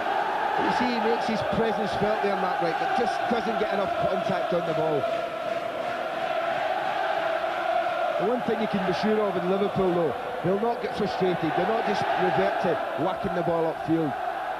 They're drummed in the way that if it's going to take 120 minutes, let it take 120 minutes. But don't lose a goal by chasing one foolishly.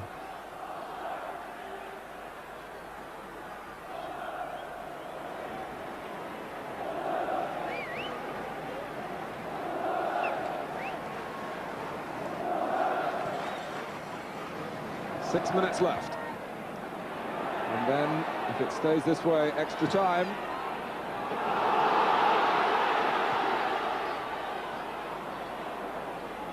That's good work from Cool. Oh, Anderton played into the same area that he galloped into at Arsenal's ground, and Grobbelaar this time came up with a different solution. He was ready for it.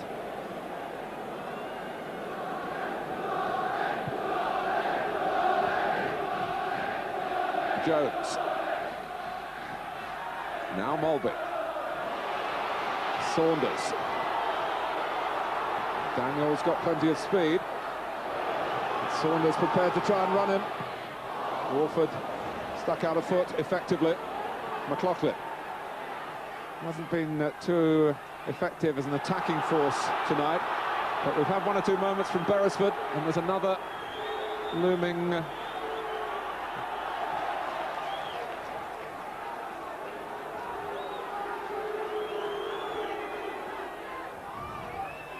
Here's Burns. It just spins away from Barnes to Neil. Cool. Simons. Will it drop for Whittingham? He's taken it well. McLaughlin's there if he rolls it to him, and he's gone outside for Neil. McLaughlin's still there. Beresford is there. Oh, it's against the bar. When it looked as though the ball had gone out, McLaughlin. Liverpool waited momentarily for a whistle that didn't come, and Alan McLaughlin had glory before him then. Daniel, it's out now.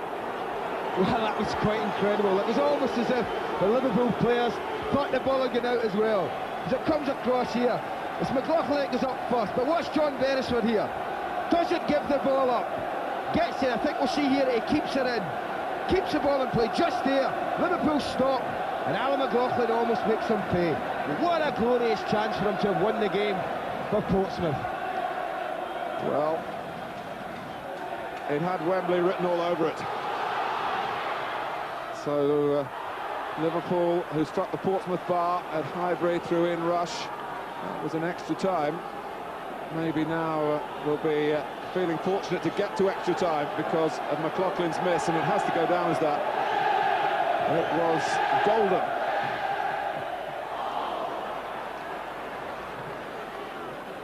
I mean, that must always have been nagging at the back of their minds, honestly, Martin, because they've dominated for so long, and yet there was always a chance they were going to concede. Look at Alan McLaughlin, there he is there, right on the edge of the 6-yard box. Look, they've all given it up. Look at David Burrows standing there with his hand up. Absolutely fatal it could have been. I think looking at it from both those angles, the whole of the ball didn't cross the line. Anderton. Great tackle again by Burrows. First on the scene is Guy Whittingham. Then Grobbelaar, who wants to throw it quickly. McLaughlin put an arm up to try and stop that.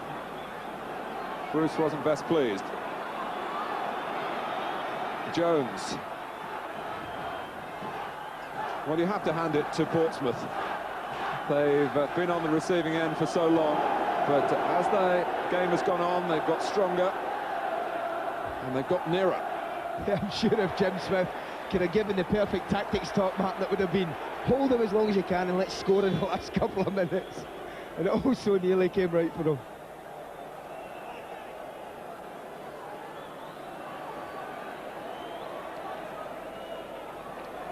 Saunders. Broken up by Cool. Oh, Simons got away with it. To be fair, Martin Cool has played him a ball there that he's got no right to play him. He doesn't know what's behind him. And that was Ian Rush again. He's just lurks there, waiting for any half chance to win the ball back.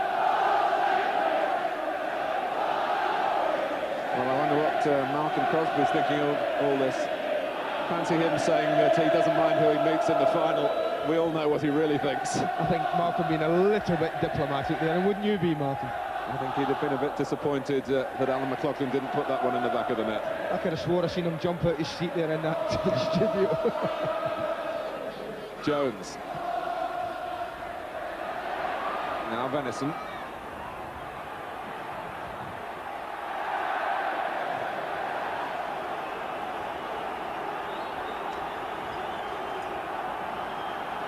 Portsmouth, who've had this amazing progress against teams that play in red. And even the most superstitious must have feared Liverpool. They certainly fear them now. It's Thomas to Rush. No free kick. Kit Simons, again running close to his immediate opponent, as he did contentiously in the first half. I don't say there's any intent here, but I mean, it's really got to be a free kick, hasn't it? The striker's got clear and his heels are clipped. Whether it was deliberate or unintentional, it's still a free kick. McLaughlin, Barnes was trying to hold Neil off the ball. McLaughlin's cross. But it was typical of McLaughlin, as we were saying earlier, he'd hardly been a threat. But he is a player with an eye for an opportunity, and he was in just the right position when he hit the bar. I'm afraid for Portsmouth, it just wasn't the right shot. Saunders. Knight coming out, Thomas! Now, where was the ball held by the goalkeeper then? He could be off, Martin. If he's handled it outside the box. The linesman was right in line. I think he's quite right, the linesman. If you watch, Alan Knight gets caught in no man's land, you're thinking, oh, what do I do? And there's the handball. But the referee obviously is letting away with it. Well, he's ruled that Alan Knight didn't know really where he was, and it wasn't an intent to handle outside the area. That's what he's ruled. Is that the rule? Well, it's a free kick, it's John Barnes, it's memories of Highbury. First of all, Portsmouth put a player on the post, and then they've thought better of that. This is more central than the one that Barnes put against Alan Knight's left-hand post at Highbury. I think they're going to try and get Ray Daniel back on the post here. He's just on the right of the wall as we look at it. And it might be that he just backs off just before they take the free kick. There he goes, and the ball, Barnes again. It was certainly a point Jim Smith was discussing in the week, how best to defend against the Barnes free kicks. Mulby.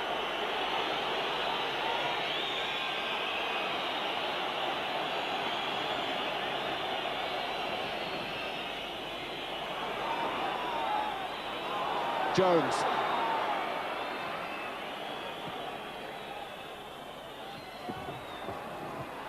Barnes.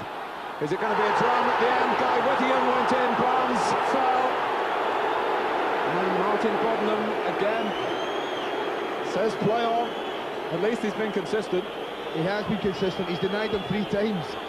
I mean, that again, we see it from there. That does look as if he's just been pushed off the ball, John Barnes, doesn't it?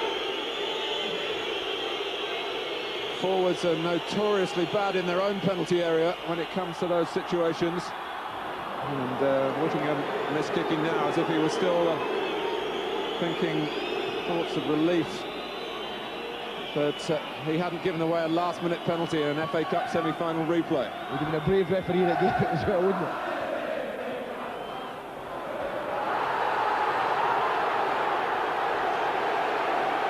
I mean, it's amazing when you think he gives a free kick for that. Or does he give a free kick? No, he doesn't.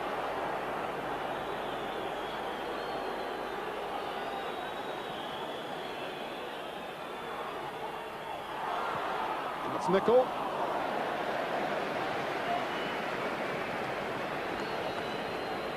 Well, the Colin Clark injury extending what's already turning out to be a long night, a late kick-off. We're very close to extra time. We're deep into time that the referee is adding on for the damage to the Portsmouth striker.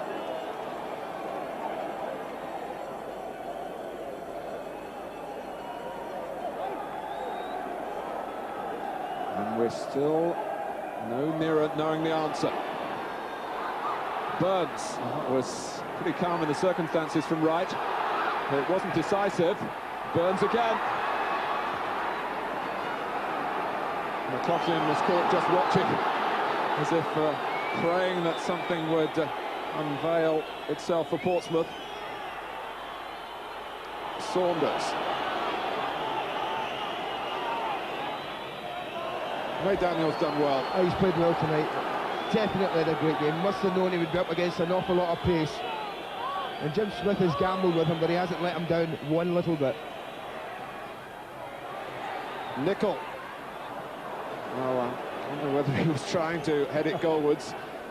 If he was, it was ambitious. The second half started in the same vein as the first, with Liverpool in control, but Portsmouth really got to grips with it, and Alan McLaughlin could have won it. And now, in the semi-final replay against Portsmouth from the second division, it's extra time again.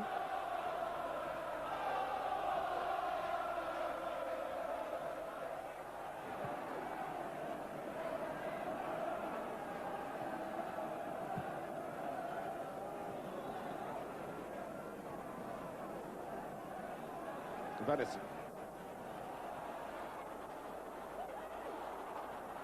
Martin Cool, haven't seen too much of him in an advanced position for Portsmouth. Plenty of Beresford, it's behind Whittingham, well met by Nicol. Daniel. Beresford on the way back, and quick enough to get there. He's still full of running. Really has been something of a second coming in football at Portsmouth for John Beresford, who was an apprentice at Manchester City, an England youth player, and he's causing Liverpool no end of concern at the moment. I tell you what's helped Portsmouth as well. I know it's an unfortunate injury, but really since Guy Whittingham came on as well, he's given them an energy in the legs. And Colin Clark holds the ball up very, very well, but he hasn't really got the movement that Guy Whittingham's got. And he's helped him in many respects as he came on. He's been busy, he's been alive, he's been bright. What about the Liverpool change, Venison for Whelan? Well, I think if you lose Ronnie Whelan, it's always a downer for you. I think he's a very influential player, and as we saw in the first game, what he's capable of doing right in the last minute of extra time. So I think Liverpool would have been depleted a little bit with the loss of Ronnie Whelan. Saunders trying to sweep it in.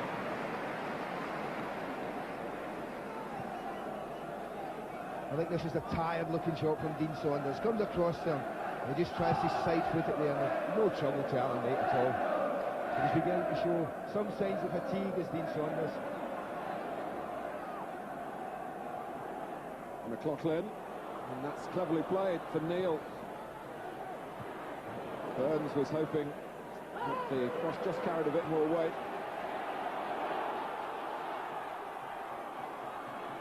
Mulby. Saunders can turn and take on Simons. Maybe half thought about the shot, Mulby. Quite the zip off the ball for Liverpool at the moment. And after all that they put into the game, that's no surprise.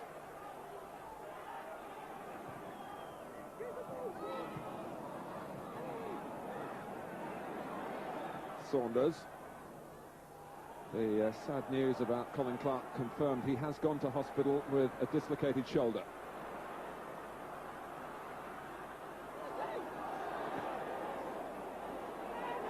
Beresford. There's the angle again that they were looking for, but Nicol well aware of the danger that Darren Anderton can pose, and he's rarely been found too far away from Anderton. And that was one change in strategy from the first game that Liverpool have stuck with throughout this replay. Saunders. Thomas.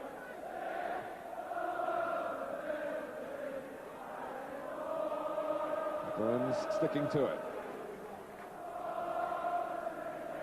And Daniel in quickly.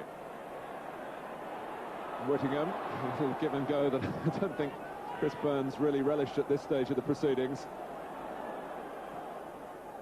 His lungs are gasping at the moment. Anderton. Caught by Nicol. On that occasion, Steve Nicol thought he could get to the ball, but Darren Anderton was too quick for him.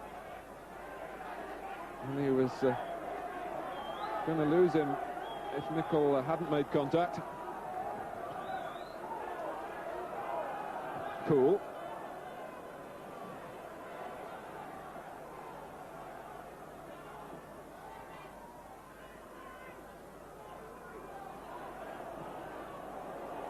Burns holding wide on the left, getting the better of Venison.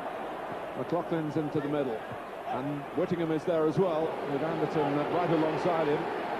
Three hoping to turn in the cross for Portsmouth.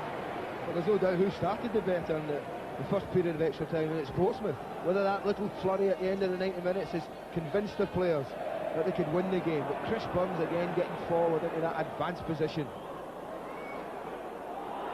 Saunders goes for goal, and Alan Knight,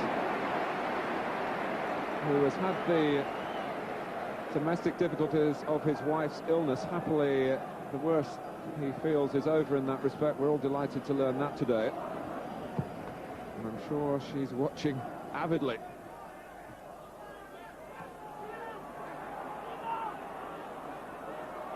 Mulby.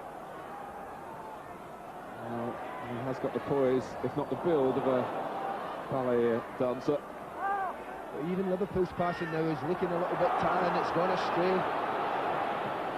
Neil came off the head of Mark Wright, very nearly for Whittingham. Mulby. Saunders, the socks down, the tiredness showing, but the willingness is there. Saunders again. For Rush, Portsmouth appeal for offside. Linesman kept his flag down. And there wasn't an angle really for a pass there for Rush. In behind Warren Neal for Barnes.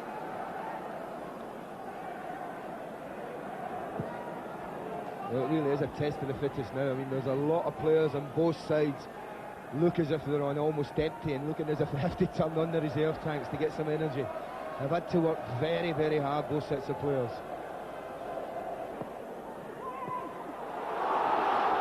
But there are other ways. Out comes Grobbelaar, and, well, Whittingham got to the ball. Fortunately for Liverpool, Grobbelaar didn't mow Whittingham down and risked the red card. The guy Whittingham's a yard away there from making himself a hero, I'm sure. Daniel. And Saunders has been there to collect balls in midfield on a number of occasions in extra time to keep Liverpool on the move. The hunt is on for a goal that will take one of these sides to Wembley before the players have to endure, and that is the word, the penalty shootout. Great for the spectators, terrible for the traditionalists. When you think of the sagas in FA Cup semi-finals that Liverpool have been involved in, I think it was 1980, 4 games against Arsenal, a couple of them here, before it was finally settled. Gunnison. Thomas, can he winkle a way through? Nichols crossed into an area where perhaps he was entitled to feel a teammate would be lurking. Liverpool's throw. I think you're right, that's a decent ball in there for Steve Nicholl. I think he's furious that no one's got in there after it. Mulby hoisting it in, but Knight, and no stress there. Well, the perkiest player on the pitch has undoubtedly been Beresford in extra time. Madison staking his claim. He's been on not so long.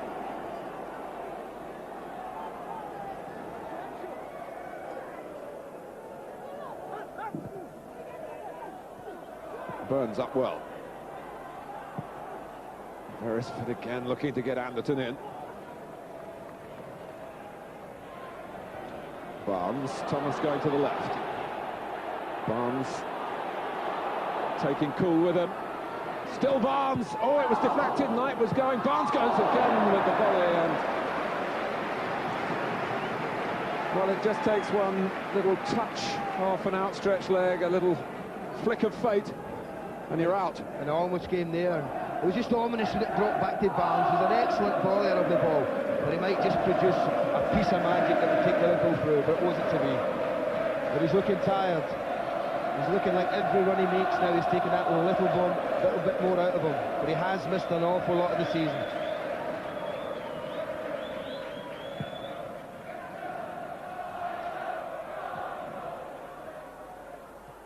McLaughlin. Daniel. Burns inviting the pass with his movements in front of the ball. But Daniel couldn't get it through to him. Touch from Cool. Beresford trying to get it over Liverpool now and having some success.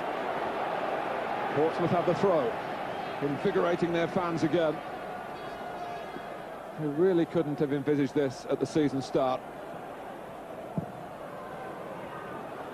Whatever happens, Portsmouth can be proud. But being proud, that isn't the best emotion at the end of the night. You want the exhilaration of victory. Someone's got to have it. Rush. Still Portsmouth strong in the centre of their defence. Remember the names, Kit Simons and Andy Orford. And Darren Anderton. Burns ploughing on. Anderton. Outside him comes Neil. Anderton looks the other way for Whittingham. Neil, will he get there? He beats Nicol to it. Finds the corner off him. And it hasn't stayed 0-0 for so long through any lack of attacking effort or initiative. No, to be fair to Portsmouth, they've attacked whenever they've had the ball and tried to go forward. It's just that for the first 90 minutes, Liverpool didn't give them much of the ball.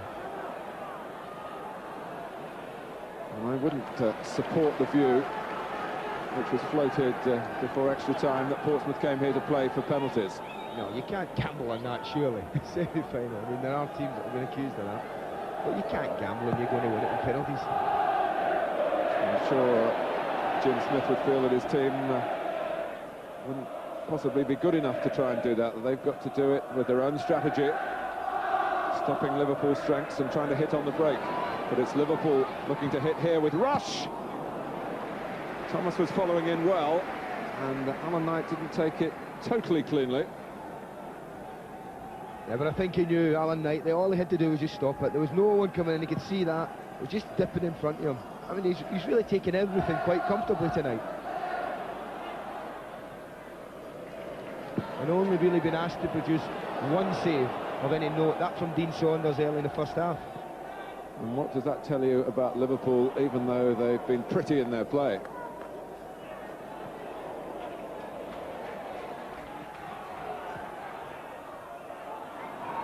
Barnes, 3 ahead of him for Liverpool. Rush trying to smuggle himself into a shooting position. He's worked well to get the ball back. That's what Liverpool have got to do.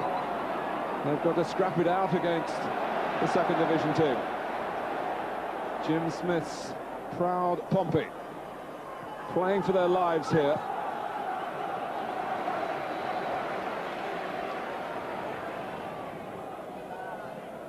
The lucky red handkerchief is in place beneath the coat. Ronnie Moran and Liverpool don't really believe in superstition. They have a set way of doing things, and they put it down to ability. Barnes, stopped by Anderton. How is it going to be settled? When is it going to be settled? It has to be tonight.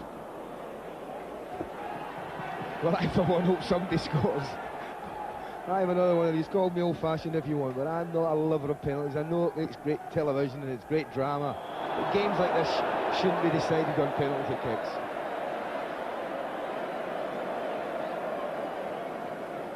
For one reason alone, that somebody has to live with failure for the rest of their lives, and really the match over the spread of a game dilutes any mistakes, but it concentrates so much on them in a penalty shootout.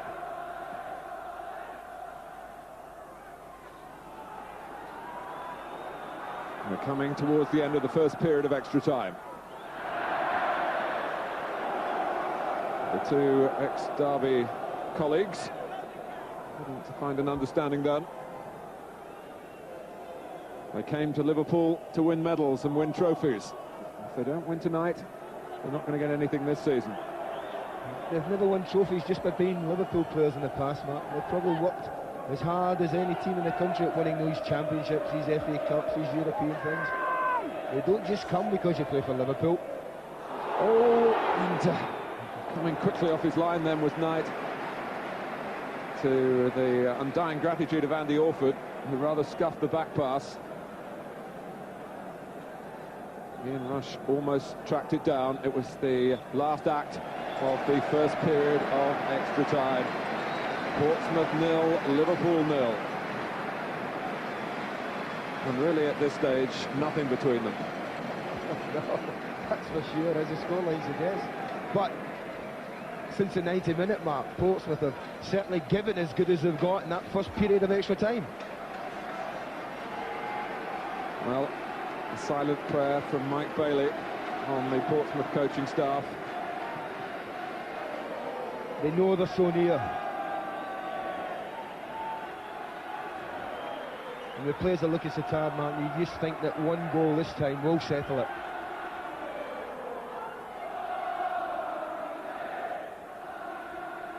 A quick turnaround. 15 minutes to go.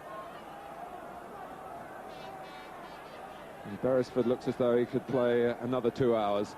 Cool. Anderton. Portsmouth attacking right from the kickoff. And Liverpool finally do get a touch from Nicol.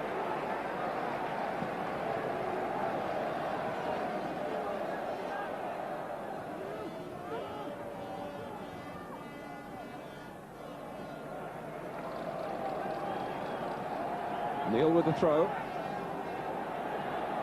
Cool coming to offer him something for it. It was Anderton who in the end was the target.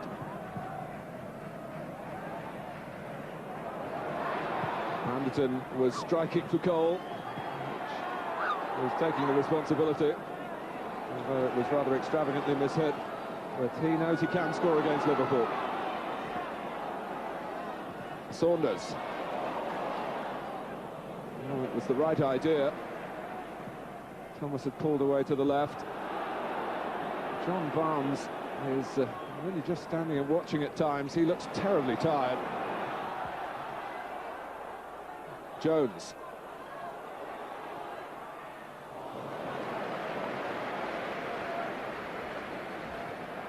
Of all the players, the endeavour really is showing greatest on him, and there's a simple explanation for that: the lack of match practice that he's had. Well, I think most definitely that's what it is.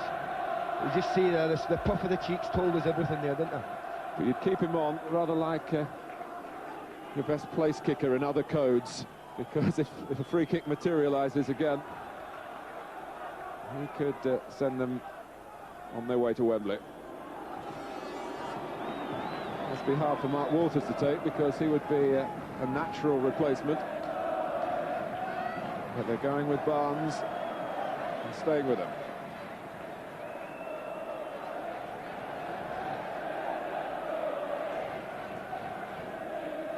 Yeah, Mark Walters has scored many, many goals at this ground, and he must be walking along that touchline thinking, let me on, just give me one more chance. Here's Whittaker going for a goal here that would have meant national headlines, and he controlled the ball rather better than he delivered it towards goal.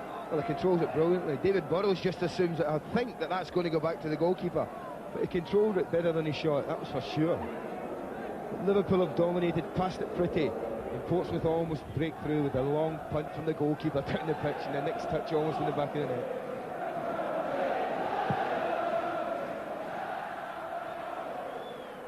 Bruce Grobbelaar, who injured himself a moment or two ago with his previous kick.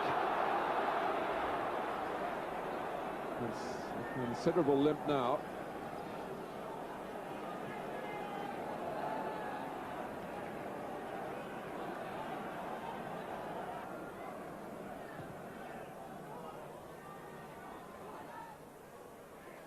Venice might be hard for Portsmouth immediately to recognise that the opposing goalkeeper isn't 100%. Barnes, Rush, Nicol's right in there. It's back with Burrows again, and he's bundled down by the burly Whittingham.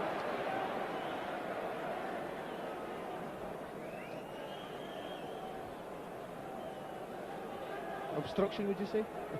Well, the arm is raised. It's an indirect free kick. Nicol.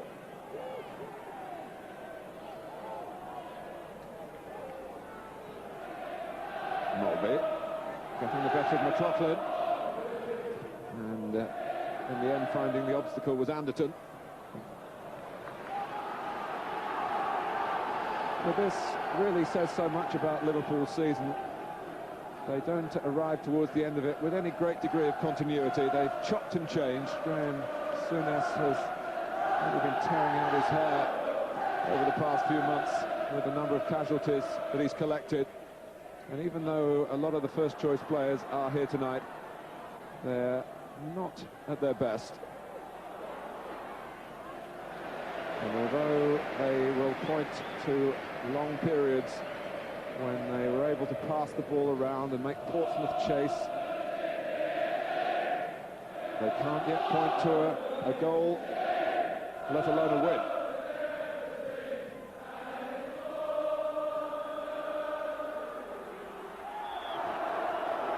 There's a lot of players do look tired out there, but certainly what must be a plus for Jim Smith is his back four certainly don't.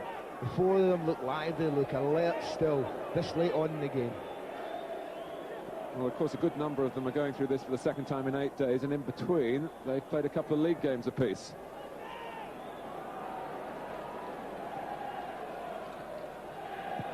Saunders. Will it run for Rush? It certainly hasn't been his semi-final yet.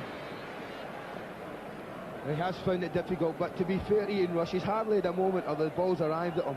And there hasn't been one of those centre-halves that close. I mean, that's how well Andy Orford and Kit Simons have played tonight. McLaughlin. It really is going to the wire here at Villa Park. Cool. For Beresford, who knows only one way to play, and that's to storm on. It was a very optimistic appeal. But it's the type of run that, particularly against tired defenders, could just do the trick. Barnes, again, at no more than walking pace in the middle.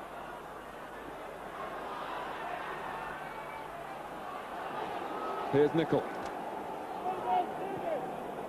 For Rush. Made himself available most intelligently for Mulby. Saunders supplying the width once more. Thomas is in the centre. Barnes has got upfield behind him. Thomas with a praiseworthy try in the circumstances. He felt a year ago the agony of losing in an FA Cup semi-final. That was at Wembley at least. He had the consolation of playing there for Arsenal on Paul Gascoigne's great day against Spurs.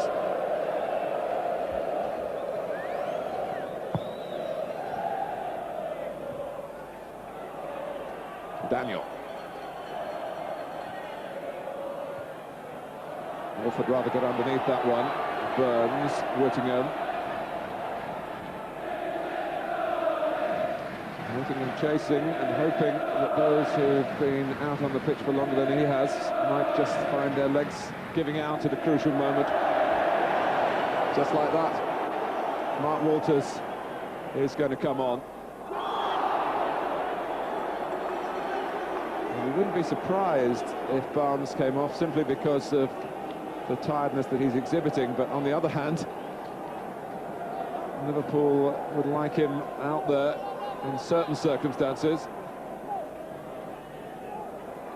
It's Rob Jones, in fact, who's limping, and he picked up an injury here in the league game against Aston Villa on Saturday. Might be a recurrence of that.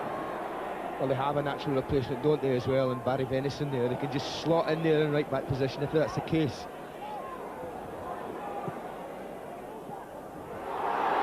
Whittingham, it got through the Liverpool ranks. Whittingham's cross, oh, and it just veered behind Burns.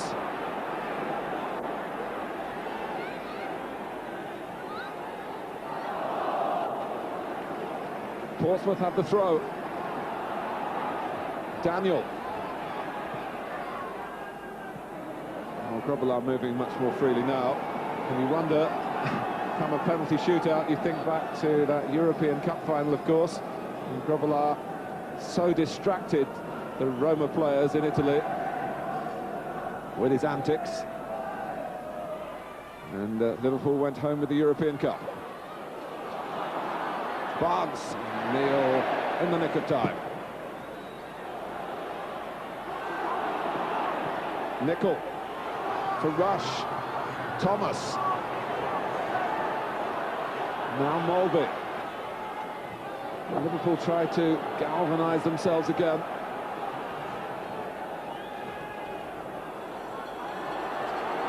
Here's Nicol.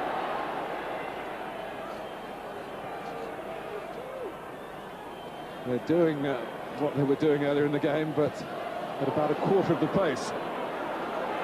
Jones trying to quicken it. Saunders, now here comes the counter-attack, and Portsmouth have got the right man on the ball. Beresford. There's time here for Anderton. Burns to his left, whipping him to the right. Out comes Grobbelaar. He's caught way out of his goal, and Beresford can't get his head to the cross. He didn't really read it right again. And here's Thomas. Like two heavyweights here. Both almost out on their feet, but refusing to drop. Saunders. It loops up, rushes in. Now Mulvey. Portsmouth, in fact, do have a player down. It's Alan McLaughlin. He's trying to get up to make the offside trap work. Could well be Crump. Thomas. Rush. Oh, mishit it. Thomas slips. And Ian Rush hangs his head. Right.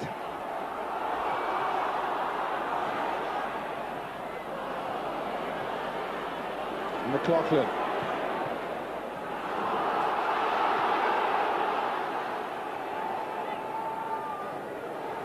Barnes finding an extra burst of energy from somewhere.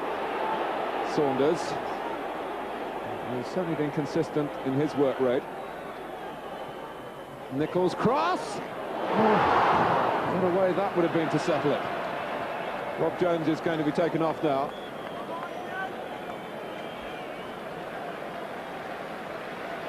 It's always going wide, this cross, isn't it? I think Alan Knight saw that early and caused them no real problems. Well, somewhat reluctantly, Rob Jones, Jan Mulvey had to point it out to him that his number was up.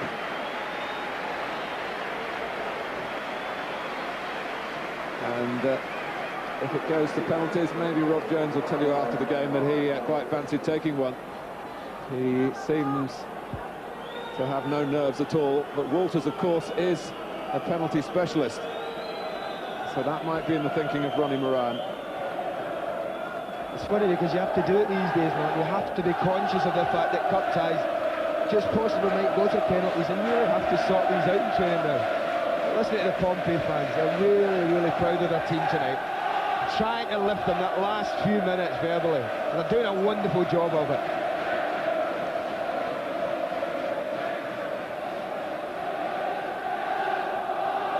Portsmouth have given a bit of treatment to Ray Daniel. You look down the Liverpool possible penalty takers and you think of the likes of Jan Mulvey and John Barnes, who've done it so often before, Mark Walters. Dean Saunders, of course, missed one for Liverpool earlier this season, right at the outset of the season at Manchester City. But he's rarely shirked that responsibility. I can recall Ian Rush taking them in the past as well.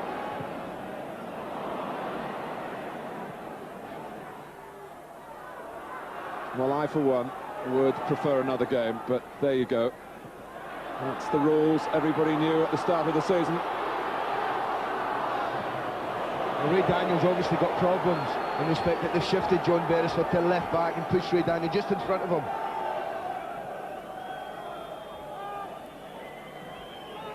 Right. 2 hours at Highbury, almost 2 hours at Villa Park. And you can't separate Portsmouth and Liverpool.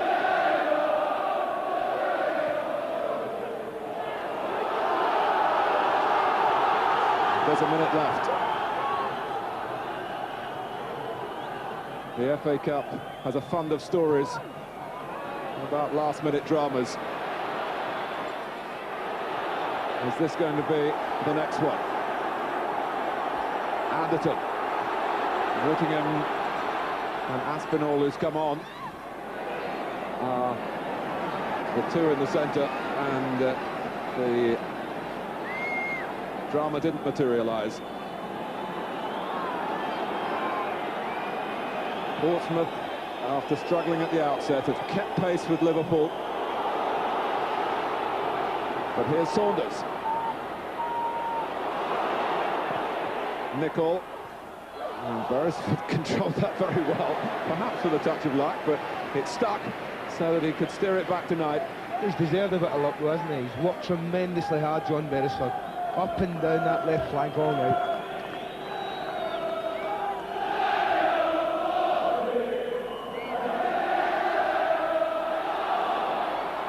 We go to penalties in the semi-final of the FA Cup.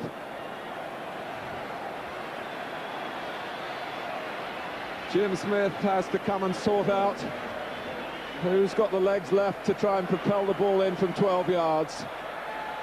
And wouldn't it be like Bruce Grobbelaar at a time where he's having to live with mounting criticism, and he's made some misjudgments here, but wouldn't it be like him to throw himself about now and make sure that Liverpool get through?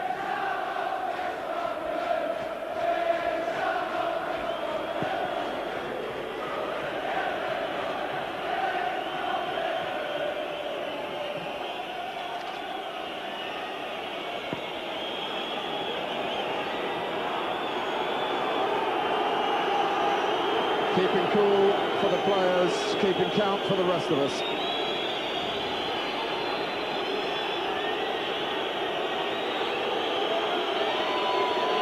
This historic penalty shootout about to start. Portsmouth, the first to go with their captain. Oh, and he's missed horribly.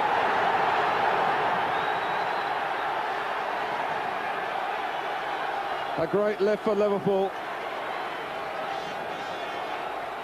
It's as we say, isn't it a tragedy? Martin Kuhl decides to blast it, and to be fair, blasts it well wide. It's sliced away off the right foot, off the outside of the boot. And Kuhl tries to come to terms with a penalty failure for Portsmouth.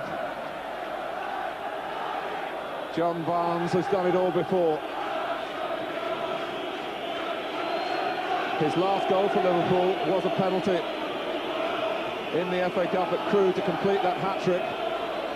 He hasn't scored since then, he's hardly played since then.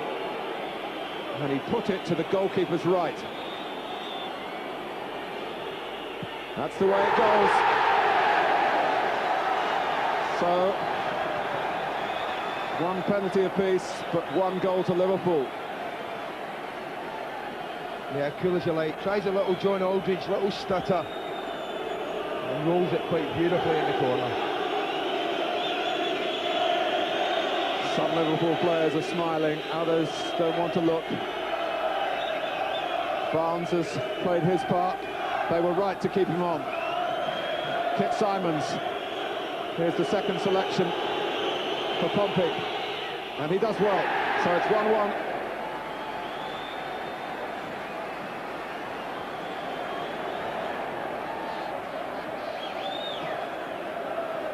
Yeah, this is pressure from a young man. He deals with it very well.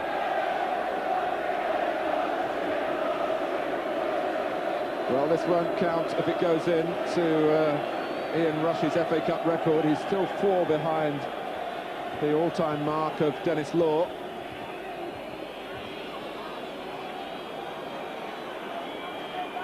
Liverpool have the advantage. Can they hold it now? It crept in. Thank goodness Liverpool will feel for the placement, because there was no power. Well, it's the placement that gets this in. Doesn't hit it well, look. Bobbles off the ground. And the placement's so good that Alan Knight's no chance. 2-1 to Liverpool, thanks to Rush.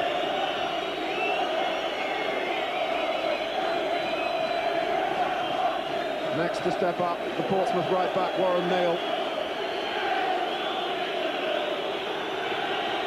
Grobbelaar pointing out to the referee, is he, that the ball isn't quite on the spot? Even if it is, it's made the referee go and look. It is. And Warren Neal just had to wait perhaps a little longer than he might have wanted. Oh, and he's hit it straight at Grobbelaar. Liverpool are nearly there. And that little touch of goalkeeping gamesmanship may well have played a part. So many people hit penalties straight down the middle. Sometimes the goalkeepers gamble, that's exactly what happens.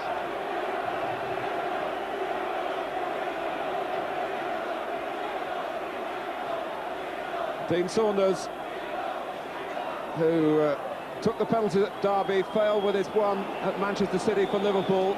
He's taking his usual lengthy run-up. How Portsmouth need Alan Knight now. And Saunders buries it.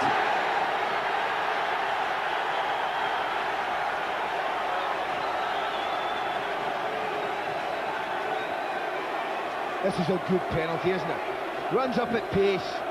Every conviction he was going to score there, I'm sure he had. 3 out of 3 for Liverpool, 1 out of 3 for Portsmouth. Now their regular penalty taker, John Beresford, cannot afford to fail. The nails are bitten. There can't be anything left. And there's very little left for Portsmouth. There's nothing left. Nothing at all. In a season in which so many big clubs have been ambushed along the way, Liverpool have found a circuitous, but in the end, a safe path to Wembley, and have certainly given a great lift to Graham Souness. It came down to penalties, and there, in abundance, Liverpool's know-how was totally influential. They did not falter, and Portsmouth sadly couldn't cope, missing 3 times. Not a vintage Liverpool season. Their class and confidence dented by injury after injury, and unsettled most recently by the manager's illness. But their great competitive instincts coming good in the FA Cup. What a battle.